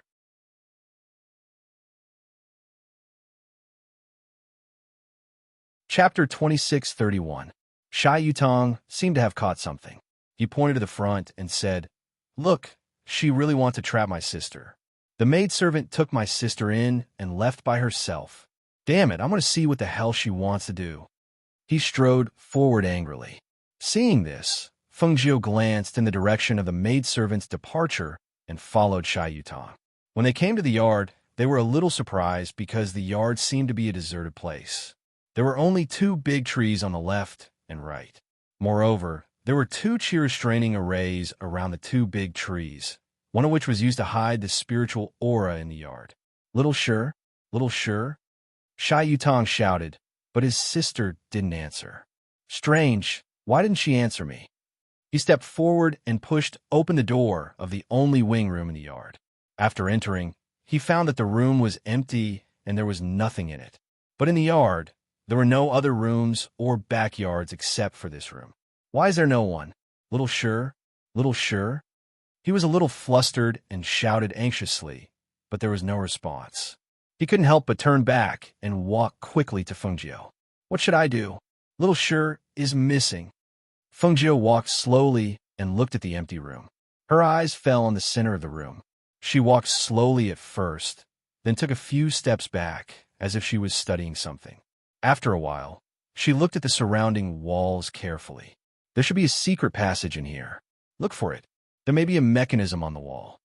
She said slowly and looked around the wall. "Mechanism?" His face turned pale, and then he gritted his teeth. "How dare that maidservant hurt my sister? Someone must have ordered her to do this. Otherwise, how dare a maidservant do such a thing? Feng Jiu said lightly, tapping on the wall with her hand. She looked around the wall of the room, but didn't find it. Seeing Shai Yutong walking around anxiously, she returned to the door and closed her eyes to think carefully. Judging from the time, the maidservant took Xie Shirsi into the room and left. If there was a mechanism, it should be by the door, right? Thinking of this, she opened her eyes and looked around the door carefully. When she pressed a brick in her hand and found that it could move, she pressed it hard. The spiritual power in the room gushed out, and a vortex appeared under Shai Yutong's feet in the middle of the room. The vortex instantly sank and sucked Shai Yutong in. Ah! Before he could react, he cried out in alarm and fell into the whirlpool, disappearing without a trace. When Feng Jiu saw this, he frowned and immediately jumped in as well. Outside a courtyard of the Ruan Manor, the third miss of the Ruan family, the young girl who had fought with the beautiful woman over the cloth, saw the return of the servant girl. Her eyes lit up with joy, and after looking left and right, she quickly walked forward. "What do you think? Did you lure Xie Shirsi in?" she asked excitedly. At this moment, the maidservant's face was somewhat pale. Her expression also carried a bit of panic and apprehension. She looked at the third young miss of the Ruan family and said in a small voice, "It has already fallen in." "No one saw it, right?" Third Miss Ruan asked. "No, there's nothing in the surroundings," the maidservant replied.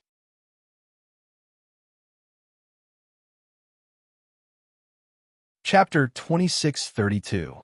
"Yes, young Mississippi," the maidservant replied and quickly retreated after receiving the brocade pouch. Third young Miss Ruan happily chuckled and thought to herself, "Once you enter that place, I'll see how you die." At this time, the beautiful woman who was chatting with Mistress Ruan and the others saw that her daughter had gone out for so long and couldn't help but turn around to look. "Look at you. Your daughter has only gone out for a while, and you're already worried? What? Are you worried that something will happen to her here?" Mistress Ruan joked as her gaze fell on the beautiful woman's gentle face. It had been so many years, but she still looked the same. Seeing the happy smile in her eyes when she talked about her children and her husband, she couldn't help but feel a little jealous. However, she suppressed it very well, and her face was still full of smiles, full of deep sisterly love.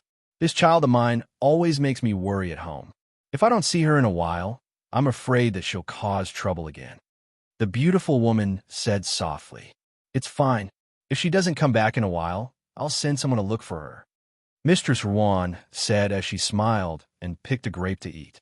The beautiful woman smiled and nodded. After all, she was at the Ruan residence, and it was Mistress Ruan who had invited her as a guest. If something happened to the guest, it would be hard for the host to explain. Thinking of this, she relaxed and didn't think about it anymore. At this time, after Xie Shirsi fell from the whirlpool, she inexplicably fell into a forest. What she didn't expect was that there was a crouching beast in the place she fell. Her entire body smashed into the beast and was pushed several meters away by the beast that suddenly stood up. "This!" she cried out in pain and scrambled to her feet. She saw the ferocious beast walking towards her while letting out a low howl. Don't come over. Don't come over." She was so scared that her face turned white. She had been well protected since young and had never encountered such a large beast. She also didn't know how she suddenly appeared in this forest. Don't come over. Don't come over. If you continue, I won't be polite anymore." She was so frightened that she took out a long sword from her spatial ring and held it in her hand. However, her body was trembling. The ferocious beast snorted in disdain. It glanced at her contemptuously before it leaped and pounced on her. It would be strange if it didn't want to eat such delicious food. Xie Shirsi was so frightened that she threw away the sword in her hand and ran away. She screamed in panic, "Help! Save me! Mother! Mother! Father! Brother! Save me! Come and save me!" However, after running for about 500 meters, perhaps her cry for help had attracted the other beasts in the forest. She heard a series of howls and roars in the forest, scaring Xie Shirsi so much that her face turned as white as paper. The path in front of her was blocked by another ferocious beast. She stopped in a panic and turned around to look at the ferocious beast that was chasing after her. Then, she looked at the ferocious beast in front of her that was baring its sharp teeth and drooling. She could not help but cry. "Don't eat me. I don't taste good," sob, sob.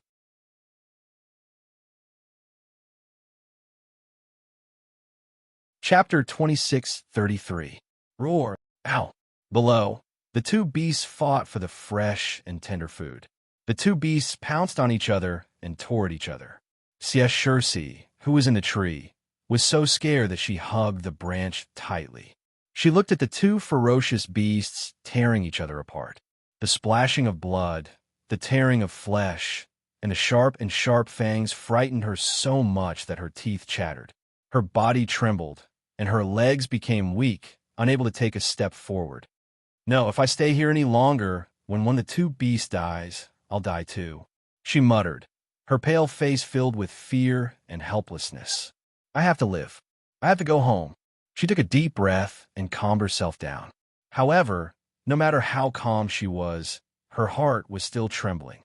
The fear from the bottom of her heart, the helplessness of having no one to rely on in a dangerous situation and no one to protect her, made her panic. But she also knew that she had to leave at this time, otherwise the next target of the beast below would be her. So, she tried to suppress the fear in her heart and used her spiritual power to warm her hands and feet, which were cold because of extreme fear. When she felt the warmth in her dantian, her hands and feet gradually recovered their feeling and strength. She remembered the treasure in her space. Yes, the flying celestial device given by Dad. Her eyes lit up, and she quickly found her flying celestial device from the space. It was a flying leaf. When she threw the flying leaf and jumped on it, she could not help but exhale a sigh of relief. She sat on the flying leaf and left the place. However, after flying for a distance, she suddenly heard a cry from above her head. Instinctively, she looked up and saw a huge bird with a sharp beak flapping its wings and attacking her. "Ah!" She cried out in alarm, and her entire body fell from the sky along with her flying magic tool.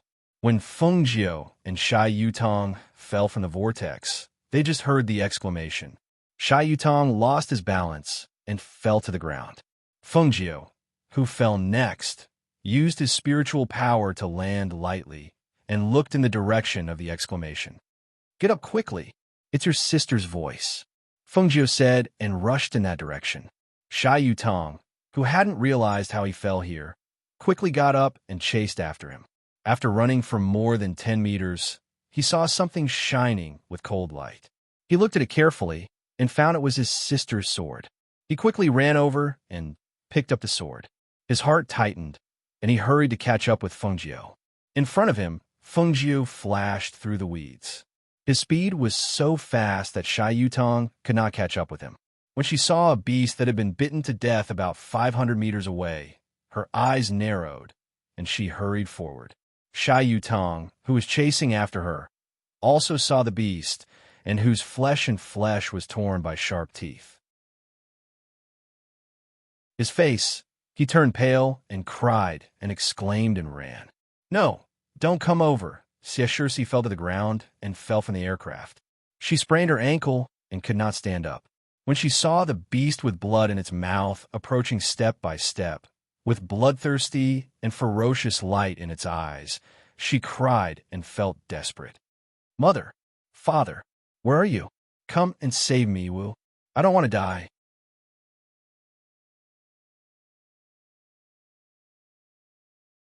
Chapter 26:34.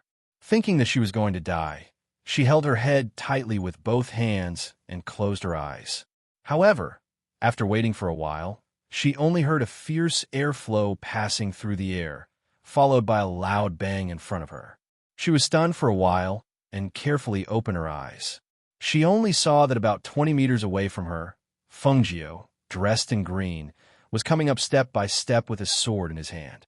Seeing him, she shouted in surprise, "Fengjiu, Fengjiu, I'm here, I'm here." She endured the pain in her foot and stood up. She limped over to him and threw herself into his arms, hugging him tightly with both hands. Woo! I thought I was going to die. I thought I would be eaten. Woo! It's so scary. Those beasts are so scary. After seeing Feng Nine, her heart, which had been in a state of panic and fear, finally calmed down. Seeing a familiar person save her in the midst of despair and helplessness, she just wanted to throw herself into his arms and cry out loud, venting the fear in her heart. It's all right. Don't worry, Feng Jiu said softly. She reached out and patted her head. She was glad that she didn't come late. Otherwise, she couldn't imagine what kind of scene she would see. Sister, Shai Yutong also ran over. Seeing the dead beast, he couldn't help exhaling a sigh of relief and walked quickly to them. Sister, how are you? Are you hurt? He asked worriedly. Brother. Woo, brother, I'm so scared. I'm so scared to die here. I'm so scared that I can't see you and mother. She turned to him, threw herself into his arms, and hugged him tightly. Feeling that his sister's body was still trembling, Shai Yutong's heart ached. He comforted her clumsily.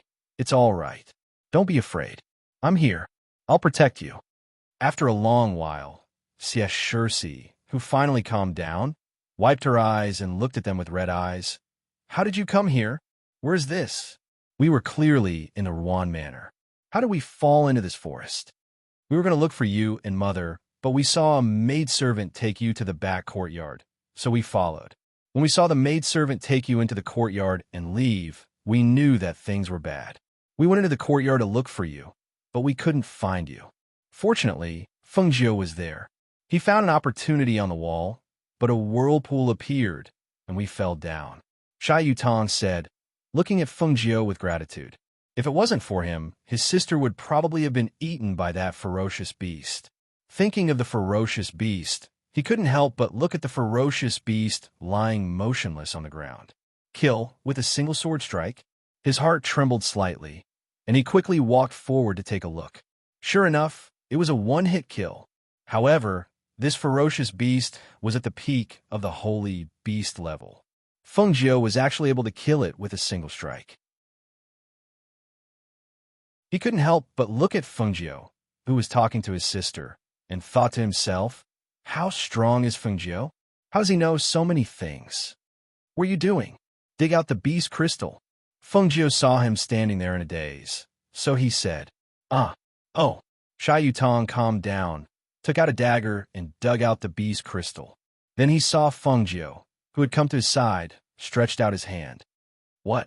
He asked in a daze.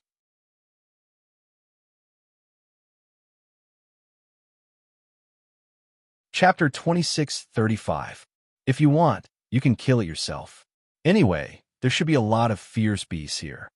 She said leisurely and glanced around. She didn't expect that the Ruan's mansion was so special. How can there be such a place in the Ruan's mansion? Shai Yutong asked with a frown. You're asking me? Who should I ask? Anyway, this is definitely not the Ruan's mansion. How can we get out? Xie Shirsi asked. Looking around at the forest, she couldn't help but worry. It seems that there is no way here. Feng Jiu spread out his hands and said, I came in so suddenly that I don't know how to get out. She paused for a moment and said, You guys wait for me. I'll go dig out the crystal beast in front of us. After saying that, she walked back. Little Sure, this is your flying magic weapon and the sword you dropped in front of us. Take them. Shai Yutong picked up the flying magic weapon and returned it to her together with the sword he found in front of them. Thank you, brother. She took the things and stepped on her sprained foot. She couldn't help but gasp and fall down. Shai Yutong hurriedly supported her and asked worriedly, What's wrong? What's wrong with your foot? I sprained it when I fell down just now. It hurts a little, she said, biting her lower lip. Sit down, sit down. He was about to sit down when he heard Feng Jiu's voice coming back. The smell of blood has already spread and will definitely attract other ferocious beasts. We can't sit here any longer. Let's leave first. As she spoke, she slowly walked back and glanced at Xie Shirsi's feet. Hearing this, Shai Yutong said to his sister, Come on, little Sure, I'll carry you. Okay. Xie Shirsi nodded and lay on her brother's back. Where are we going? Shai Yutong looked at Feng Jiu and asked. This way. Feng Jiu pointed to a direction on the left and walked in that direction. Shai Yutong followed with his sister on his back. After they had walked quite a distance, Feng Jiu stopped and said, "Let's rest here first." Hearing this, Shai Yutong couldn't help sighing. Then he put his sister down. After helping her sit down, he wiped his sweat. When he was about to take out the medicine for bruises from the space ring, he saw that Feng Jiu had stepped forward and squatted down beside his sister. "Take off your boots and pull up your skirt," Feng Jiu said. "Oh." Xie Shirsi responded and followed Feng Jiu's instructions. She pulled her skirt up a little, revealing her red and swollen ankle. "Why is it so swollen?" Shai Yutong also squatted down. Seeing Feng Jiu touch his sister's foot, he couldn't help but push his hand away with a dark face. "What are you doing?" Feng Jiu looked up and glanced at him in confusion. "What do you mean? You touched my sister's foot. How can you touch a girl's foot as a man?" He said angrily and took out the medicine himself. "I have medicine here. I'll help her apply some." Seeing this, Feng Jiu was stunned for a moment and then laughed. "You're quite protective of your sister." "Of course, I'm her brother. Who should I protect if not her?" Shai Yutong raised his chin and helped his sister apply the medicine casually. Then he said, "Well, that's it."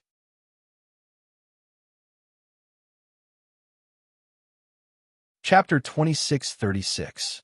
Shai Yutong was stunned and asked, "What else?" Feng Jiu shook his head and said, "Apply the medicine thickly and tie it with a belt. Let the medicine be applied to the red and swollen area." Hearing this, Shai Yutong thought it was reasonable, so he did as he said. After applying some medicine, he tore 2 cloth belts from his old space clothes and wrapped his feet. "Little Sure, come on, put on your boots." He didn't tie too many bandages, and the boots weren't very tight, so he could still put the ointment on his feet. However, just as he helped his sister put on the boots, he heard the roars of ferocious beasts coming from all around. "Ow!" Roar.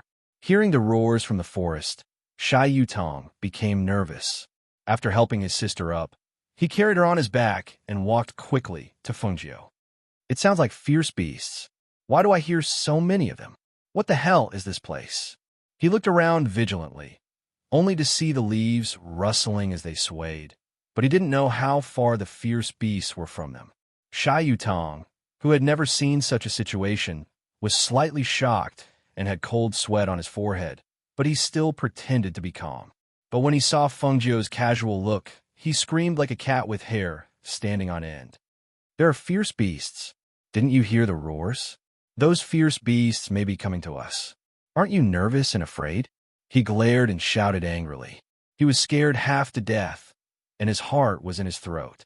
But who knew that Feng Jiu was so relaxed? Did he know where he was? Did he know that they were in danger now? If they didn't pay attention, the 3 of them were likely to die here, and even their bones would be gone. Feng Jiu looked at him in surprise and said, "Don't be nervous. They haven't appeared yet, have they?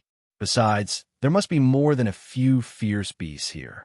If these fierce beasts scare you like this, what will happen later?" Hearing this, Shai Yutong, who had been pretending to be calm, couldn't help but panic. "What should I do? What should I do? I'm just at the peak of Zhuji realm, not even a Jinan realm cultivator. I haven't encountered so many fierce beasts before. I can't beat them. Brother, Feng Jiu is here. Don't be afraid." Xie Shirsi, who was lying on his back, blinked and comforted him softly. She looked at Feng Jiu and smiled sweetly. "You will protect us, right?" Feng Jiu raised his eyebrows, looked at her, and smiled. "Don't worry. The fierce beasts can't eat you." Shai Yutong's look around. "There are many fierce beasts here. There are many fierce beasts here. You don't have a powerful contract beast. You don't have a powerful contracted beast. You don't have a powerful a contracted beast. Shai Yutong's panic gradually calmed down. He glanced at Feng Jiu and muttered, "It's not a pet beast. How can it be so easy to contract with one?" "But it's difficult for us to contract a powerful contracted beast with our strength," Xie Shirsi said, a little distressed. They didn't want a contracted beast with ordinary fighting power, but they couldn't contract one with strong fighting power.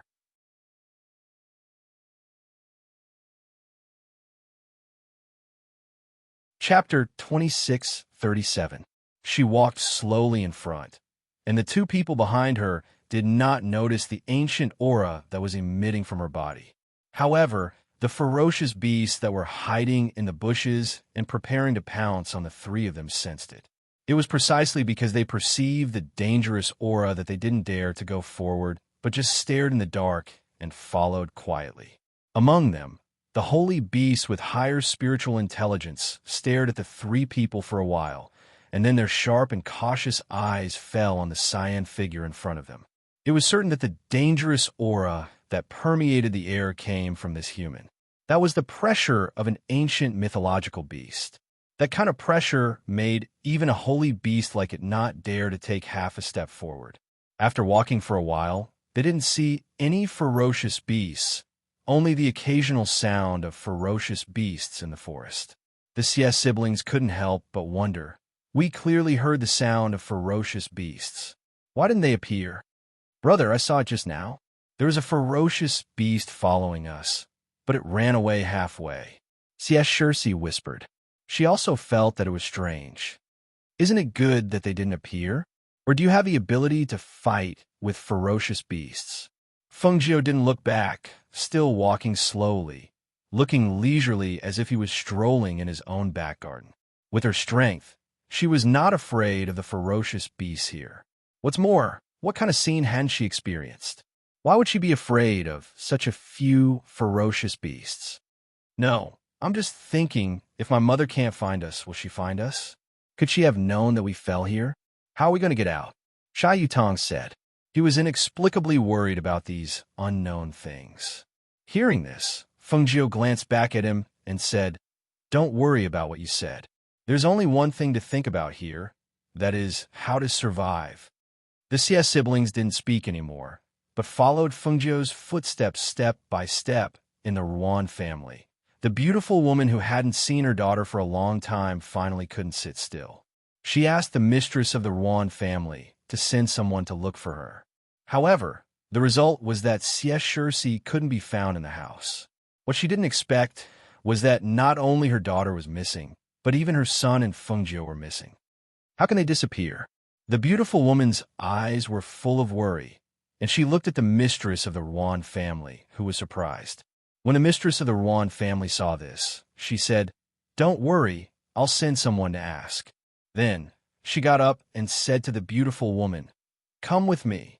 The two of them left first and came to the side hall of the small courtyard. The Ruan family's matriarch called for her third daughter and asked, You've been accompanying the young ladies of the various manors in the courtyard. Do you know where the young lady of the Siest family went? Third Miss Ruan's heart skipped a beat. Her eyes flashed as she lowered her eyes and said, No, I haven't seen him. However, whether it was the mistress of the Ruan family or the beautiful woman, they were all shrewd people. Seeing her evasive gaze and a guilty look in her eyes, how could they not know that this matter was definitely related to her?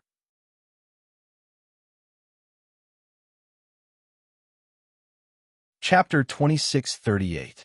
She was holding back her anger. She didn't expect her daughter, whom she had repeatedly warned, to cause trouble for her. She was usually a smart child. How could she be so muddle-headed in this matter? I really don't know. Maybe they went home? Third Miss Ruan braced herself and said, at this moment, she would be a fool if she admitted it. Anyway, once they entered that place, not even their bones would be left. If she admitted it now, the situation would be terrible. Hearing her daughter's words, the Ruan family's matriarch looked at the cold-faced, beautiful woman and said, Could they have gone home? Why don't we send someone back to take a look? I'm still here. They can't go back. Something must have happened. The beautiful woman, who usually gave people a weak feeling, showed a strong aura at this moment. She stared at Third Miss Ruan and said, Third Miss Ruan, why does my intuition tell me that their disappearance has a lot to do with you? Hearing this, Third Miss Ruan instinctively looked up. A trace of panic flashed across her face. When the Ruan family's matriarch heard this, her heart became uneasy. She looked at the beautiful woman and said, Don't worry. I'll call the secret guard to ask. As soon as she finished speaking, she was about to call the secret guard out. who knew that the beautiful woman's cold voice would be heard. Alluring, you and I have known each other for many years. You should know who I am.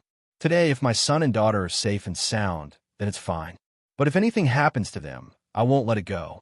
As soon as the beautiful woman's voice fell, her gaze fell on third Miss Rouen. Her gaze met hers.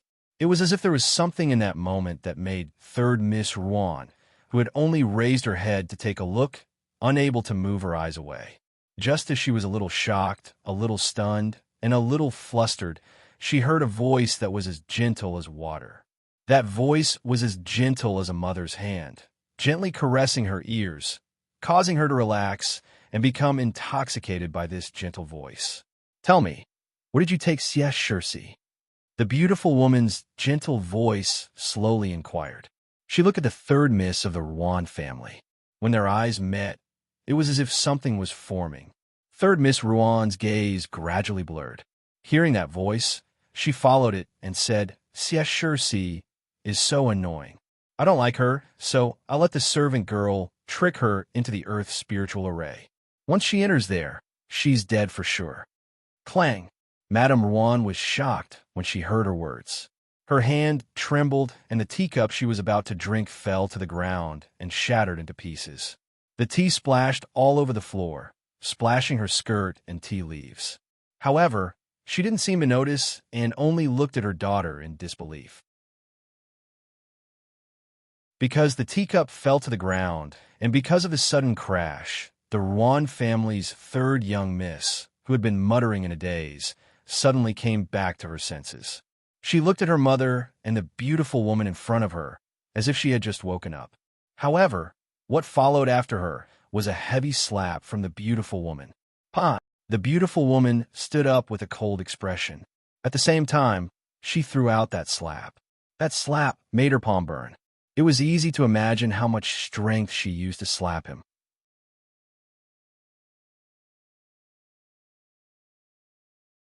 Chapter 2639. Why should I hit you? The beautiful woman's face was as cold as frost as she stared at her. If anything happens to my daughter, it won't be something that can be resolved with a slap. She turned to look at the Rouen family's head mother, Alluring, whose expression had changed slightly, and asked, "Where is the Earth's spiritual formation? What kind of place is that?" Perhaps because he was frightened by the stern expression on the beautiful woman's face, Rouen's eyes were red, but he didn't dare to speak. He only hid by his mother's side. When he heard her say the three words, Earth Spirit Formation, his little face paled. How did she know about the Earth Spiritual Formation? The Rouen family's head mother opened her mouth and said, "The Earth Spiritual Formation is a transportation formation that leads to the 10,000 poison forest training ground." There. She couldn't continue. She couldn't imagine what would happen if she was told that there were fierce beasts everywhere. Even the Rouen family's people who went there to train would only be sent in after repeated challenges. Now a young girl had entered that place. Her fate could be imagined. I'll immediately go tell the family head and have him send some people in to take a look. The Rouen family's head mother said.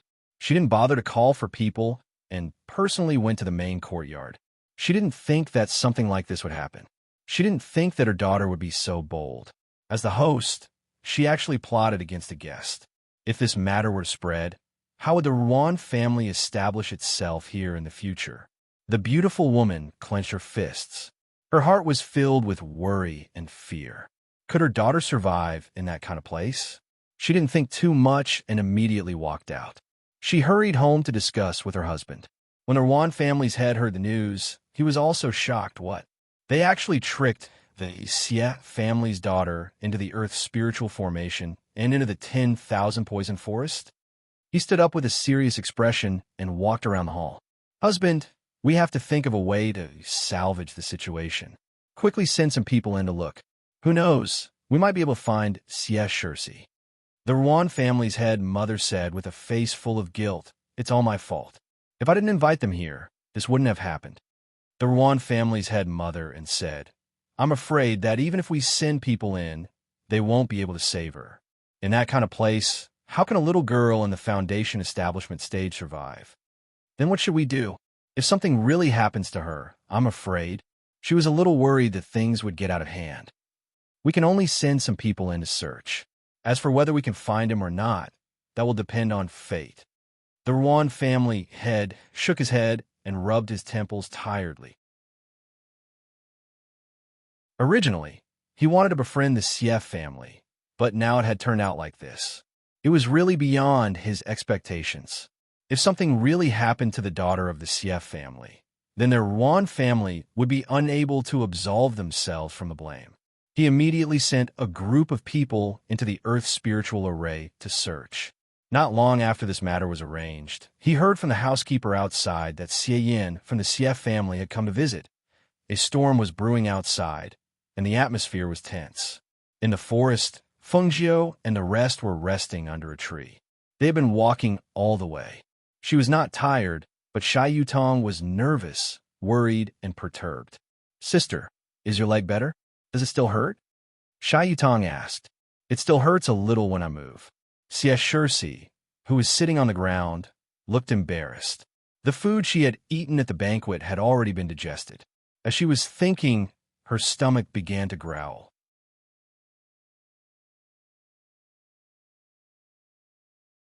Chapter 2640. I took a few at the banquet. You can eat them. Shai Yutong handed them over and looked around, for fear that a fierce beast would rush out from somewhere. Seeing this, Feng Jiu restrained her breath. After a while, she heard a rustling sound around. She ignored it and just looked at Shai Yutong, who was nervous. He stood up suddenly and stood in front of his sister. He bent down and said, "Sister, come up quickly. There are fierce beasts." Xie Shirsi was shocked when she heard this. She was about to stand up and lie on her brother's back, but Feng Jiu held her. "There are several fierce beasts around. Now we can't run away. How can we not fight?" Feng Jiu said, holding Xie Shirsi, and said, "I'll help you take care of your sister. You deal with those fierce beasts." While speaking, he grabbed Xie Shirsi's shoulder with one hand and jumped to the tree with her. Shai Yutong was stunned. He looked up and saw them sitting in the tree. He couldn't help asking, "Are you watching from above? Let me fight with those fierce beasts by myself. How can I beat them alone?" "Can't beat them? Do you want your sister to be eaten? Or do you want to be the food of those fierce beasts?" Feng Jiu asked coldly. He didn't plan to go down. They couldn't go there. However, if it were the beautiful woman, she would find them. They had walked for a long time. This place was just right for them to rest and let Shai Yutong practice. Ow! Suddenly, with a roar of a beast, a majestic beast rushed out. Shai Yutong screamed and immediately pulled out his long sword to cut at it. Feng Jiu watched from the top of the tree. She saw that he was so frightened that he was a loss. Even the long sword in his hand was slashing wildly, and in this chaos, he actually killed one of the ferocious beasts. The corner of her mouth twitched when she saw this. Sure enough, he was an old master who had been beaten to death by random fists. It was really rare for him to be able to live until today with just a few moves. Hiss! Shai Yutong's arm was scratched and blood oozed out, dyeing his robe red. Feng Jiu just sat there and watched. On one hand, he wanted to let him fight with these vicious beasts and gain experience. On the other hand, if the Ruan clan sent people in, they should be here soon. It would be strange if the three of them didn't even have a single wound on their bodies. "Brother, be careful." Xie Shirsi watched from the tree. Seeing that his arm was scratched, she couldn't help but worry. "Roar! Hiss!" He cried out in pain. His back was burning with pain. Looking at the two beasts attacking him from the front and back, he endured the pain and swung his sword again. The strength of Foundation establishment cultivators was ordinary. If they were compared to people of the same level, they could already be considered good. However, the level of the ferocious beasts here wasn't low. It was precisely because of this that Shai Yutong's body was covered with wounds after fighting with two ferocious beasts. However, it was worth mentioning that he finally slaughtered the two ferocious beasts. Looking at the two fallen ferocious beasts, he reached out and wiped his face splashed with blood. Then he fell to the ground in a daze. "I killed them. Did I really kill them? Hiss! It hurts." The injuries on his body and the consumption of his spiritual power made him not want to stand up again after falling to the ground, even if his body was stained with blood and the wounds had not been treated.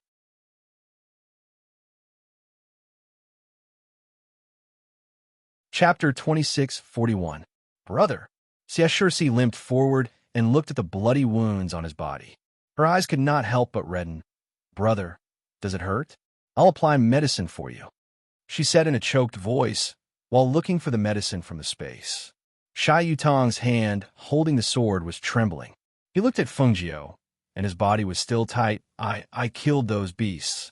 Well, I saw it, Fengjiu said, reaching out and patting him on the shoulder. You did a good job.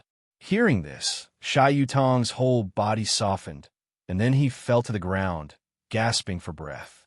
Siashursi wanted to help him apply medicine and bandage, but Fengjiu took her hand and said, Sit aside.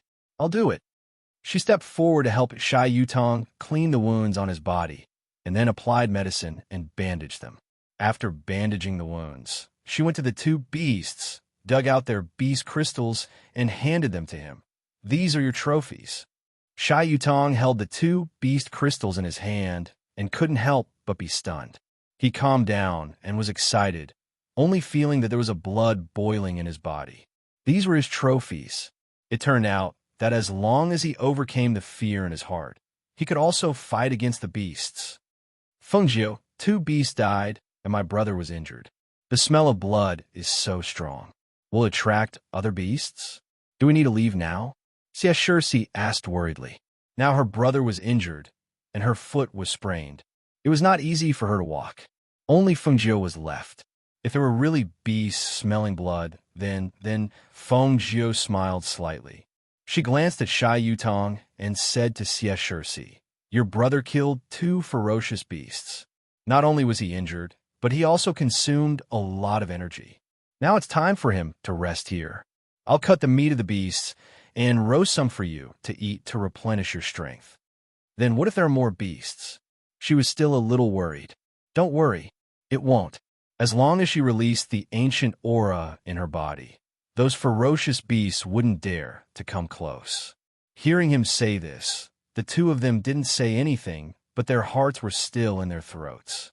The smell of blood was so strong. How could it not attract other ferocious beasts? Because of the worry in their hearts, even if they were resting here at this time, the 2 of them didn't dare to be careless.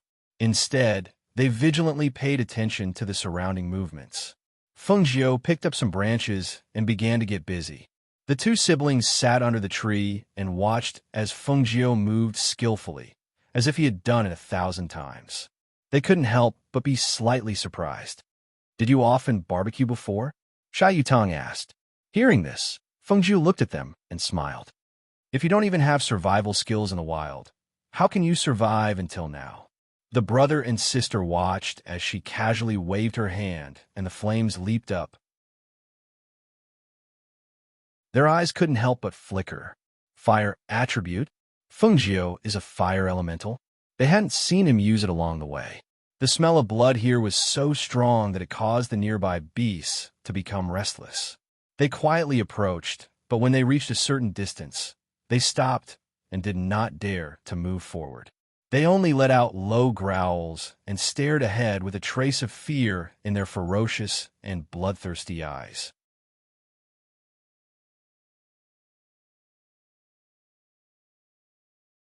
Chapter 26:42. Ferocious Beasts. Shai Yutong whispered, staring ahead with his sword in one hand. Fengjiu, who was turning the barbecue, said without looking back, There are ferocious beasts here. It's not surprising to hear the roar of beasts. She cut a piece of barbecue, wrapped it in a big leaf, and handed it to Shai Yutong. Take it. Seeing this, Shai Yutong took the barbecue and found that there were only sounds of fierce beasts around, but there was no trace of fierce beasts. He gradually relaxed and said, Sister, you eat first.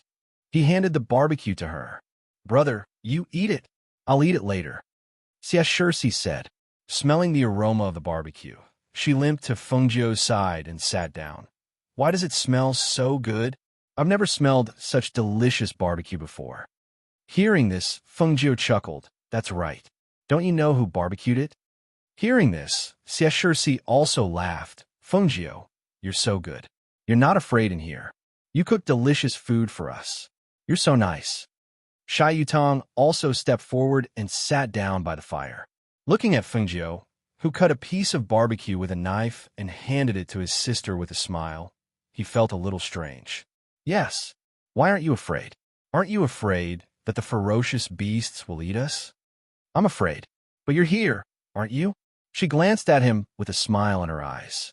Xia Yutong wanted to say something, but when he heard this, he couldn't say anything. He was here. Did he think that he was strong enough to protect her?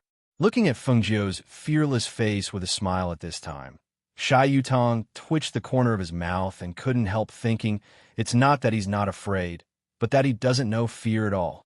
Fengjiu cut a piece of meat and ate it. Then he took out the wine from the space and took a sip, looking satisfied. You still have wine? I want to drink too, Xia Yutong said, reaching out to take it, but Fengjiu avoided him. The injured can't drink. Fengjiu glanced at him with a smile. Hearing this, Xia Yutong looked down at his wounds, moved his lips, and finally just muttered, stingy. He took big bites of the barbecued meat, and when he swallowed the meat, he actually felt a trace of spiritual power flowing through his body. What? His eyes were full of surprise. I've eaten meat before, but it seemed that I didn't feel it this time. How do you feel? Fengjiu tore off a piece of meat and asked. It's the spirit energy from the roast meat that's circulating in my body. That's normal. The beast meat you usually eat isn't a high grade, but the two beasts you killed this time are of a high grade, so their spiritual aura is naturally extraordinary. She glanced at the two of them and said, Eat more, it'll be good for you. Xie eyes lit up.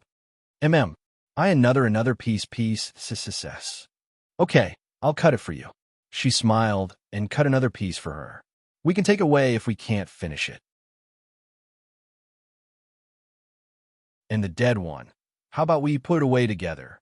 I can put it in my space ring. When we go back, I'll let my mother have a taste.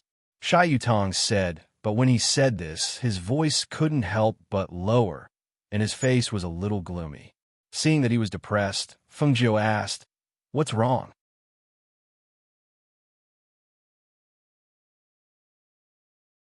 Chapter 26:43. Of course, we will leave here alive. She looked at them and said, Danger is also an opportunity. Just like this time, if you hadn't tried it, how could you know that you could kill the two beasts? Even if you encounter another beast, you can continue to kill it. She paused for a moment, then smiled and said, Besides, this is a rare opportunity to gain experience. You should cherish it. Like I said, you might be able to contract a contract beast here. Hearing Fengjiu's words, the brother and sister looked at each other and asked, Can we? Of course, as long as you want to, there is nothing you can't do. She encouraged them with a smile. Seeing this, the brother and sister did not speak anymore, but began to eat. After eating, they rested here for a while. Sure enough, as Fengjiu said, not a single fierce beast approached them, and not a single one appeared. Although they were puzzled, they didn't think too much about it since they couldn't figure it out. I'm going to take this beast back and let my father, mother, and grandpa know that I killed it, Xia Yutong said, and put the beast into the space ring. After a rest, they put out the fire and left. Because the trees in the forest were messy, it was not easy to use a flying magic weapon. Xie ankle was not well, so she had to be carried by Xia Yutong. However, he was also injured, so it was a little difficult for him to carry a person through the forest. Fengjiu looked at him and asked, How is it? Are you okay? Of course, Xia Yutong said, walking step by step with his sister on his back. The sweat on his forehead oozed out and dripped into the grass. I'll carry my sister myself. Don't think about taking advantage of her. Hearing this, Fengjiu did not know whether to laugh or cry. Well, you carry her. I won't ask more. Taking advantage of her? What advantage could she take? Brother, why don't you put me down? You can help me walk. Seeing that her brother had to carry her even though he was injured, she felt very apologetic. No, I'll carry you, Xia Yutong said in a muffled voice and walked step by step. He didn't make a sound even when his clothes were wet with sweat, which made Fengjiu look at him in a new light. It was just past noon. Even though there were trees blocking the sun, it was still a little stuffy in the forest. They didn't walk fast, but when they met ferocious beasts along the way, Shai Yutong was ready to let his sister down so that she could fight. However, those ferocious beasts stared at them for a while and then ran away. Why would those ferocious beasts stare at us for a while before turning around and running away? Xieshursi asked, somewhat puzzled. Who knows? Fengjiu shrugged her shoulders. She bit onto the green dog's tail grass to show that she didn't understand. When she caught a glimpse of a venomous snake sticking out its tongue and trying to bite Xieshursi, she immediately threw the green dog's tail grass that she was biting towards the venomous snake. Snake! Xieshursi happened to see it and couldn't help but tighten her grip on her brother's neck as she cried out in alarm. But in the next moment, she saw the poisonous snake fall from mid-air into the weeds. Its body twitched for a moment before it died.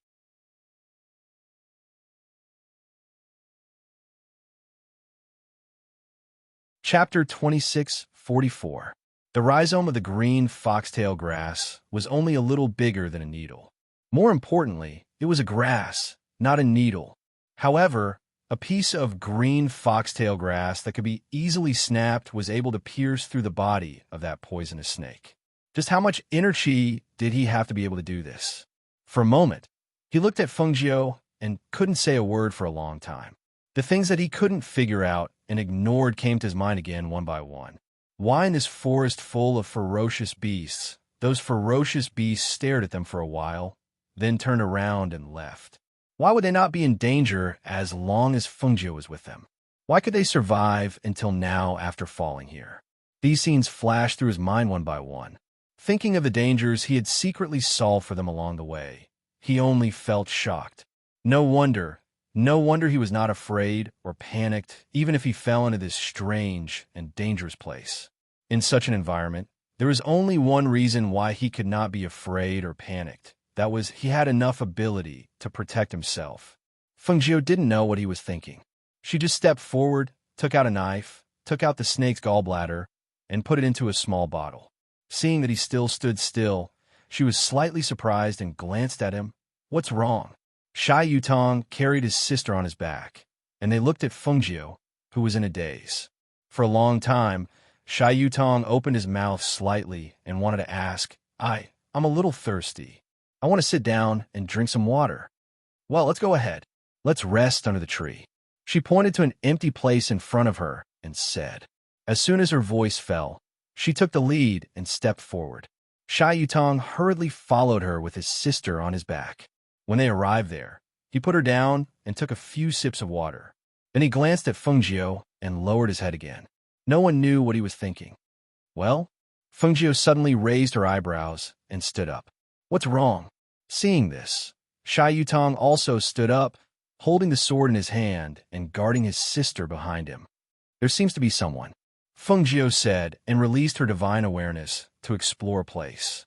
After a while, she took back her divine awareness and smiled. It seems that we can leave here. Someone? Who is it?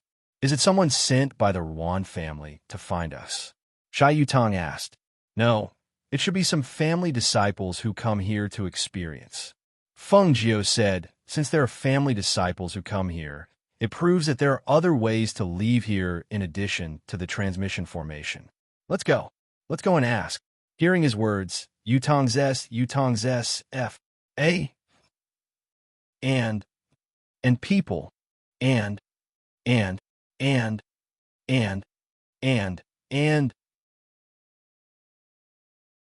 Not long after, when they saw the figure coming out of the rustling weeds, they couldn't help but be stunned. Among them, a young man in front of them snapped. Who are you? Seeing that there were really people, the brother and sister of the Xie family were very happy. They glanced at Fengjiu and said, We are from the Xie family, because, before they finished speaking, they were interrupted by Fengjiu.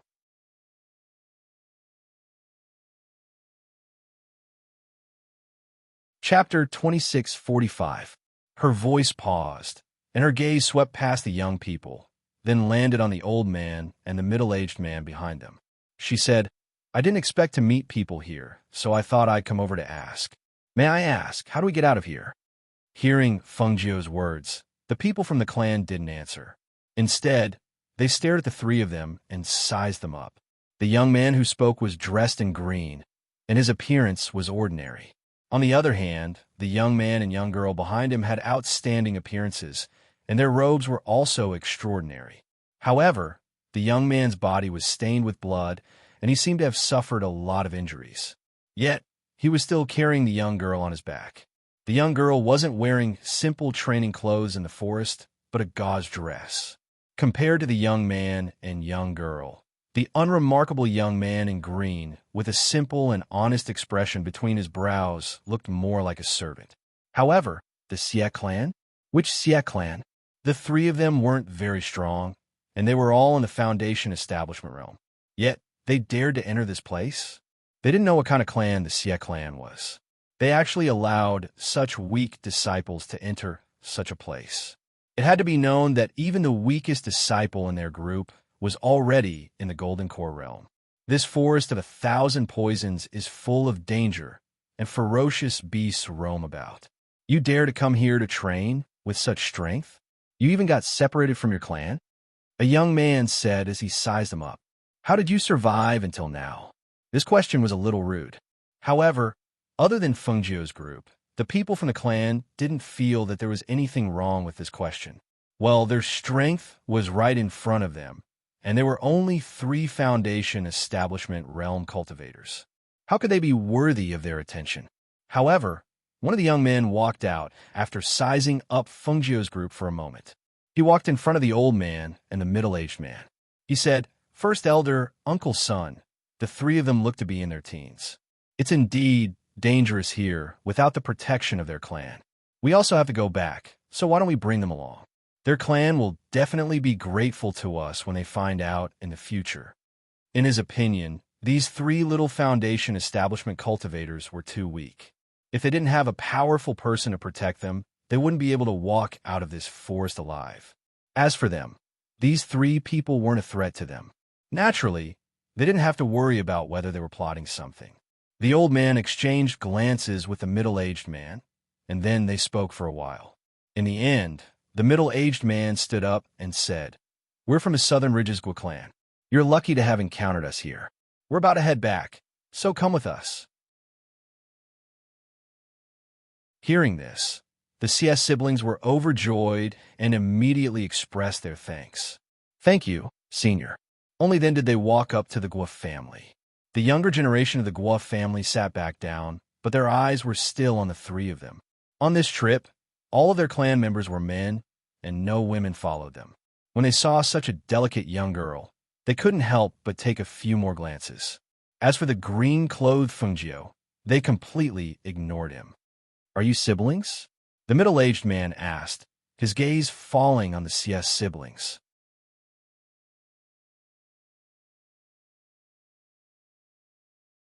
Chapter 2646. Who is this?